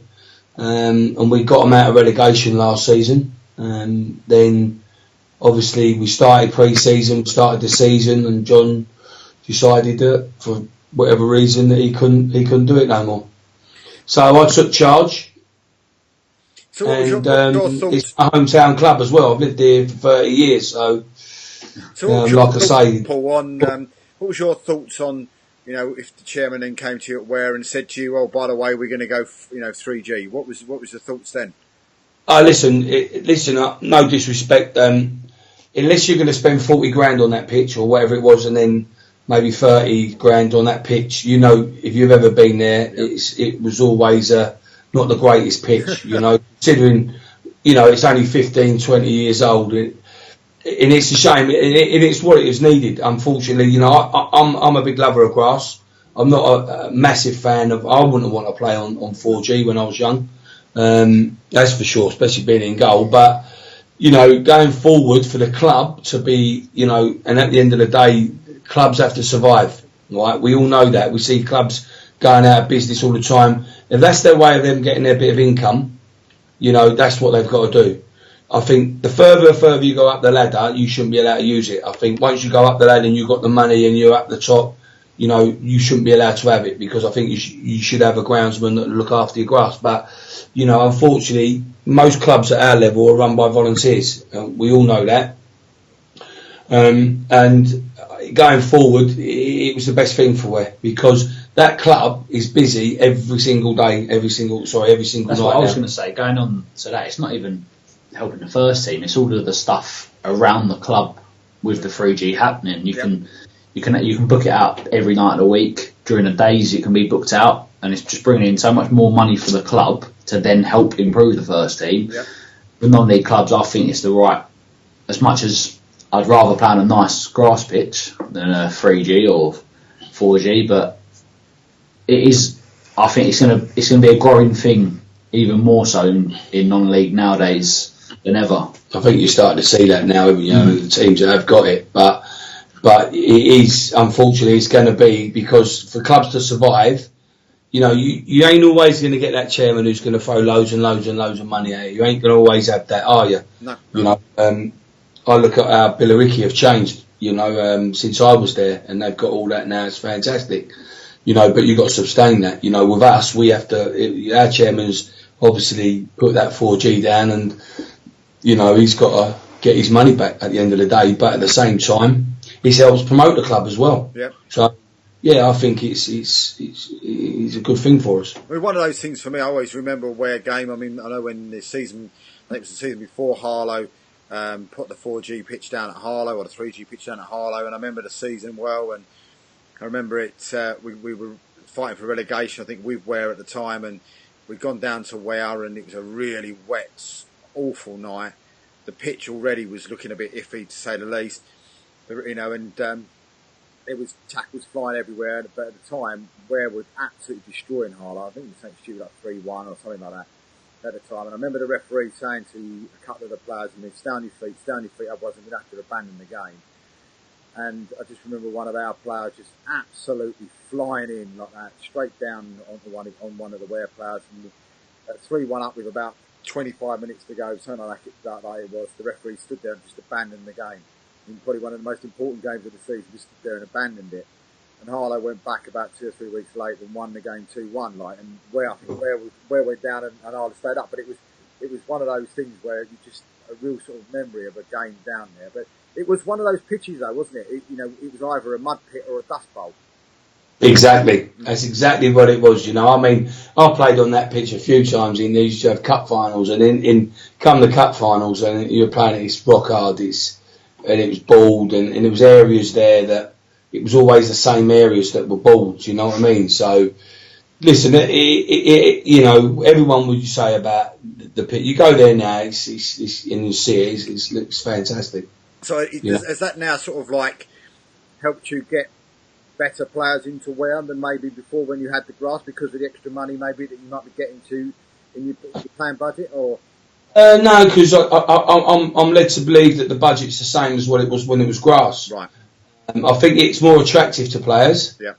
I think that, you know, sometimes when you bring players in like Brandon, you know, and Dave Cowley and Albert, you know, you've got to know them players. You know, I might not personally know Brandon before he came to us, but I know someone in my coaching staff that does know him very well. Do you know what I mean? So, you know, it's just one of those. You know, I think that it's attractive for someone like himself who's always trained on the good pitches at QPR, and I don't know if they had 4G at the training, but I think it's one of them where if you give any player the opportunity to play on a 4G pitch or a lovely grass pitch, they're going to pick the lovely grass pitch. But in non-league, how many lovely grass pitches are there? There isn't too many, I'd even say a handful, if that. Yeah. So then if you had the opportunity to play on a 3G pitch or a terrible grass pitch, I think the 3G pitch will come out on top 9 times out of 10. So I think that you look at people like Hanwell, I think they've got the best pitch in probably our league, probably maybe grass pitch. And I don't know the south and the norths, but a lot of the norths, that is probably one of the best pitches in the Bostik, if not the best, I think. Yeah, Keith says the same. He says it's the best pitches, non-league pitches played on. We went there on a summer's day, like in the beginning of the season. The sprinklers are coming up, but they did say to me on Saturday it's starting to get a little bit warm. But you know, I remember, you know, Waltham Abbey had a new pitch laid, didn't they, not long ago? And I thought, when we played there, I just thought it don't really look like it was a new pitch a couple of years ago. So, you know, whenever, you know, we're going through a funny thing with the weather. We don't seem to have as much rain as we normally did. You know, that 4G is perfect with rain on it for sure. It's slow when it's not, but like I say, at the end of the day, I think going forward for Ware, especially for Ware, that's been a massive plus. I think he's invested his own money, the chairman, you know, on that pitch, you know, and fair play to him because he's got to get his rewards from it. So, and I also think that the amount of people coming in there, they see what a fantastic hall they got and bar, you know, and then it's a knock-on effect, isn't it? Someone's asked, what's the difference between 3 and 4G? What's better? Well, from what I can gather, it's just what people call it. Some people call it 3G, some people call it 4G. I was on the understanding only up until a few months ago there is no such thing as 4G. It's only 3G. Whether that's now been improved and there is 4G out there, I don't know. Well, I think maybe the 4G is that 4G, isn't it? With the grass that's growing with it, the grass comes in it. It is. I don't know. I think like the Arsenal's ground that has got a bit of that. I think maybe Tottenham. Yeah, that's the synthetic stuff where they've sewn it in, haven't they? They've sewn that into. Yeah. I mean, I don't know if ours is 3 or 4, but all I know is they say it's UEFA approved and it's the best one. That I was just speaking to the people because I was obviously there when it was being laid and popping over, and they just said that it's exactly the same as I think Bowles and Pitsy did have theirs this year. Yeah, they did. Yeah. I think it's the same people that done theirs, done ours. I think. It's one of those ones where it's you either get a UEFA level 1 or a UEFA level 2. And I know the Harlow one was the 2, which was the better one. A couple of the others were the 1s, and I think it's yours was probably a UEFA 2. And they have to get tested every year, and it costs a fortune for UEFA to come down and test them as well, doesn't it? So it's not a cheap thing to have. But with Ware, I mean, what was the when you went to see the chairman at the beginning of the season, I mean, what was the targets? Was it difficult to have targets this year because of thing? And I'll have 2 sugars in mine if that's tea. Yes, a cup of tea, lovely. Hey, listen, I ain't being funny. We've got these biscuits here and I ain't started on them yet. Unbelievable. My missus is out at archery with my youngest daughter. I'm sitting here with a glass of water. Listen, I didn't have that conversation at the beginning of the season. I had a hard enough job trying to convince him I was the right man for the job. Let me tell you that. I've got his wife and father-in-law to thank for it, really. But it must have been difficult though for him. I mean, for all chairmen in that league, because they don't know what they're up against, do they?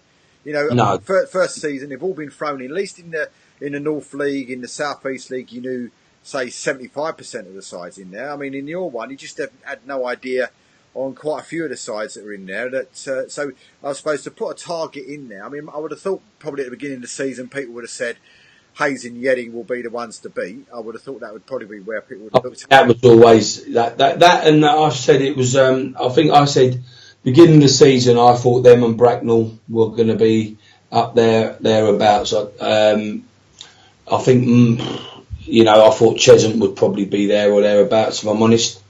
But listen, let's be clear. He would love playoffs.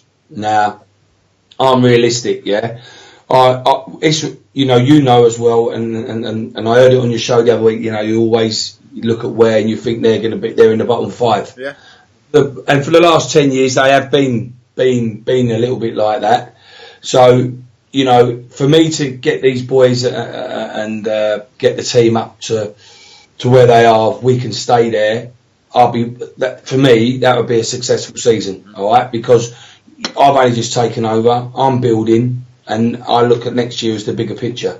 But I'm not going to rule out play. He said to me the other day, and Brandon will tell you, why don't you talk about playoffs? Because, why don't you see it? I don't do things like that. I take one game at a time.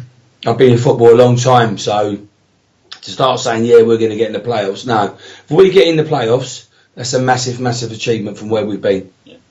And you've got to think all these boys have played together for the first time.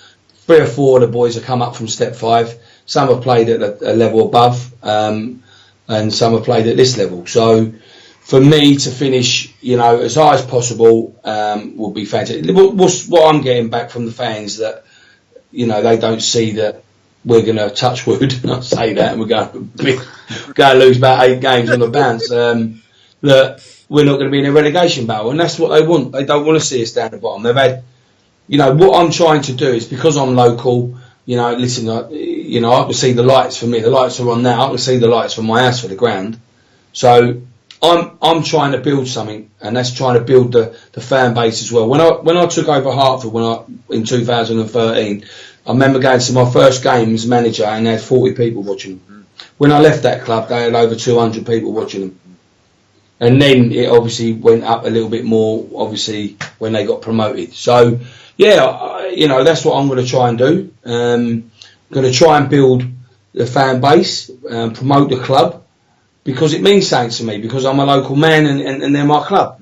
So a bit like you with Avey, that there's something that means something to me, and I've got a chairman there is now fully supportive of what I'm trying to do, and he backs me. So what was that day like against Bracknell? That's got to have been the highlight, surely, of the season so far, hasn't it? I mean, we was watching it and thinking to ourselves, what is going on here? This is unreal.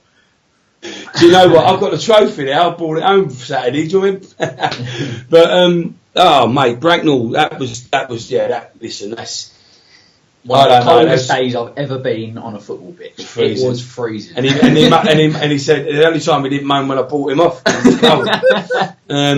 Brought me off and I was happy. You can write it. I'll be honest with you, it was phenomenal. You know, we went 1-0 up early. And I remember Fraser John got the second, didn't he? And he just went on from there. I couldn't believe it.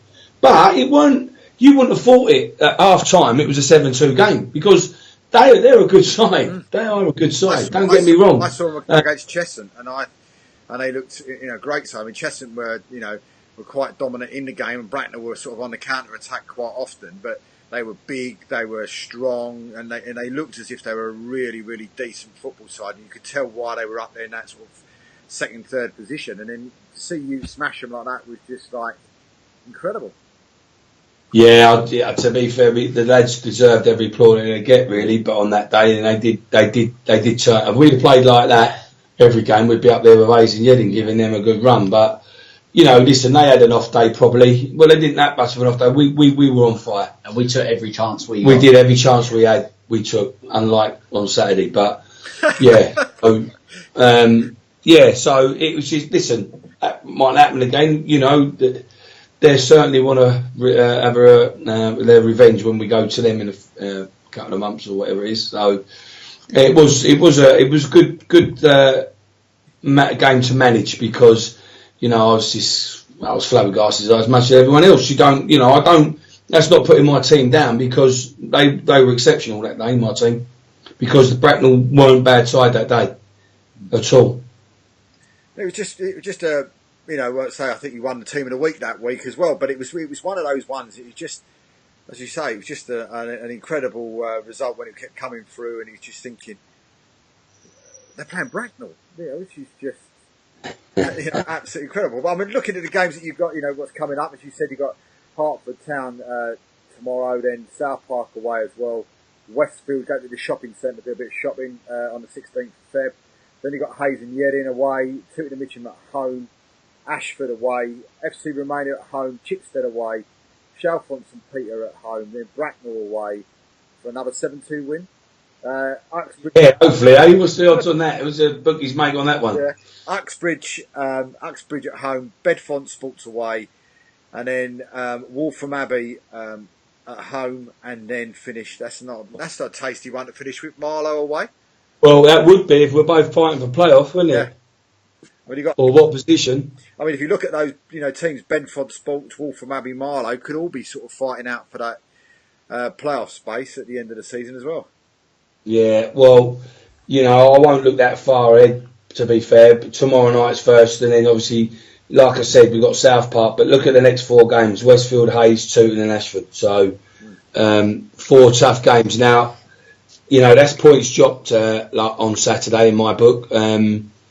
And we needed to win that, same we do tomorrow, same as we do Saturday. But, it's in their hands, really, my boys. If they step up and they perform, do the right things, and you'll get results. If they play like they did against Bracknell and teams like that, then they'll get results. But if we don't take our chances, like you said, against Bracknell, we took our chances. So if we don't take our chances, then we get punished. You go back lots of, games, you look at our draws, games that we drew, and we're not taking. Honestly, if you video them and watch them, and you see what the chances that we've had. What I have got, you mentioned Dave earlier, and I've got Brandon, who's obviously scoring for fun at the moment, and Dave and Albert Adu. I've got a great attacking team. To be fair, we counter attack and we score goals, we create goals. It's frightening, really, and like Bracknell that day, that everyone was at their best. Yeah, everyone was at their best. So, question then, the game tomorrow night, Adam was appointed yesterday. if he hasn't got that many players in the club, and of course we don't know how many he was left with, how quickly can you actually sign players for them to be able to play tomorrow night? So when's his deadline? Would have been his deadline for them to play tomorrow. His deadline will be 3 o'clock, I think, tomorrow, something like that. It used to be. Normally, like on a Saturday, it's like 11 o'clock in the morning. It used to be. I don't know about tomorrow. I would imagine it'd have to. Maybe it's tonight. You'd have to ask. I don't really know. I've never really normally, but you can do emergency ones where you pay something like £20, I think, and that gets it through quicker, I think. But I saw his tweet earlier, but I also see one of the tweets while we've been on air from one of my ex-players that went there, the centre half, Louis. He's left, so I don't know what they've got left there and what Adam's brought in. So, like I say, it's going to be a bit unknown, really. But I'll bet you a penny that I'll know some of them he's got coming in when we play. It must be it was difficult for him to actually even get players in, because it would be interesting to find out if he's got to go with quite a few youth players, wouldn't it? That was when you just said about what's the deadline for signing players. They'll have so many players within their youth ranks where they can just pull them up. If worst case scenario they had they got 10, 11 walk out and they couldn't sign anyone because they have already missed the deadline, they will have youth team players that they can pull up and have them help out. I've just pulled up their official Twitter feed. There's nothing. I was just about to do that. there's literally nothing on there. The last one was 7 hours ago, telling everybody that they're now selling Bud Light.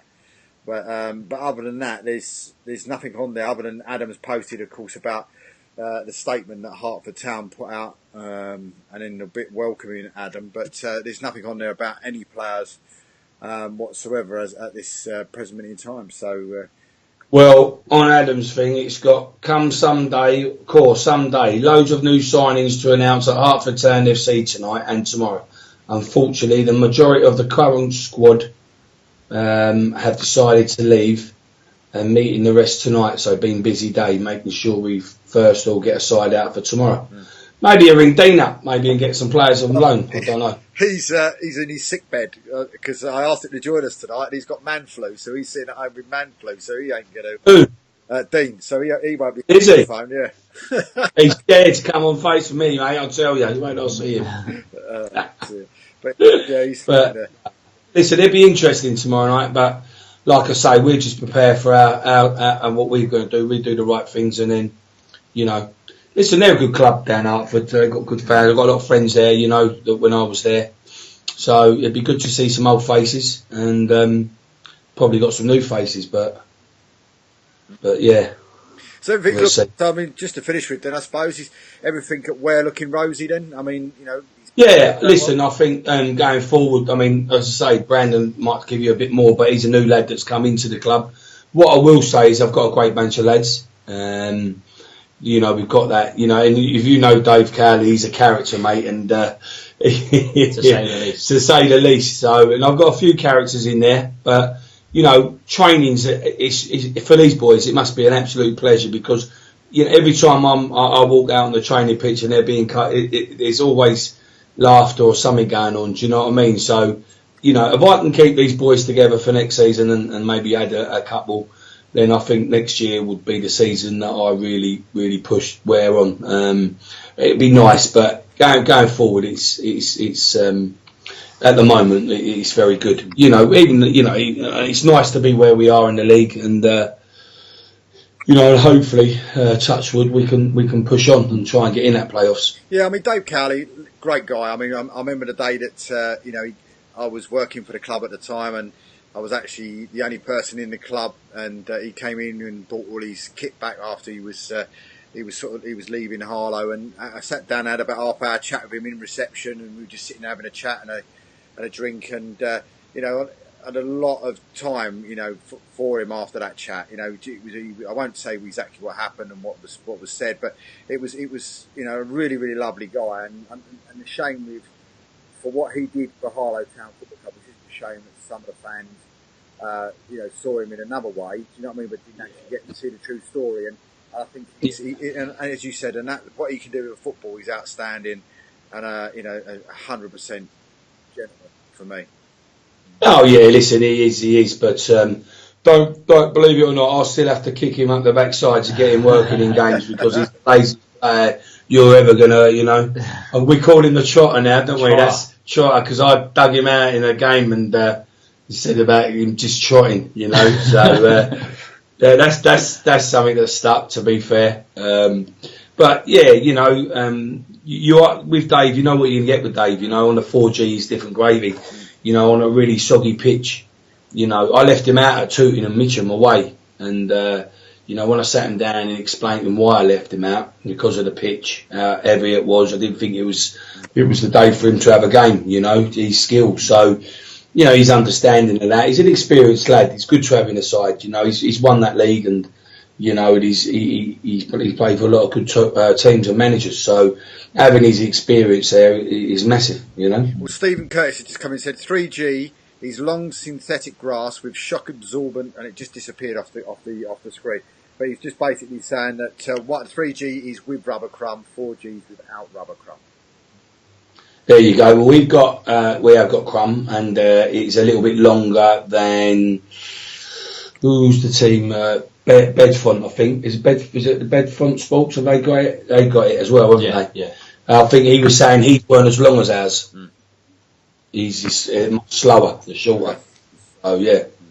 Well, listen, guys, time's run away from us. I was looking at the clock just a minute ago, and it seemed like it said 38 minutes. Now it's saying 2 hours. So, listen, a massive thank you for joining us tonight. And I know it was a shorter journey than what you was expecting, anyway. Yeah. You say just going around to 25, man. Nothing wrong with that. And you wouldn't have got a cup of tea either. How about that? No, yeah, and in me gaffer cup. Look, the lads bought me. Well, listen, but yeah, no, it's great. Massive, great. I've enjoyed it. We wish you all the best for the rest of the season. And as we've said to a few people, don't be strangers. Come and join us again. Yeah, definitely. Yeah, listen, it's nice to be invited on there. No, so. right. And as to everybody else, listen, hopefully you'll get all the results you want at the weekend and get the points that you want. And just before we finish, it's still 2-0 Averley, 1-0 to Brighton Sea. So keep an eye on Twitter and Facebook to see the updates for the finish of those games. But until Friday night, when I'll be joined again by Dean and Paul Wickenden for the preview show. And also we're going to be joined by Chris Ottaway, the chairman of Epping Football Club, as well as a special guest on the show. Until next Monday, of course, when Keith will be back with me, hopefully if he's got over his man flu, we'll be back then. But until then, good night. Good night. Cheers.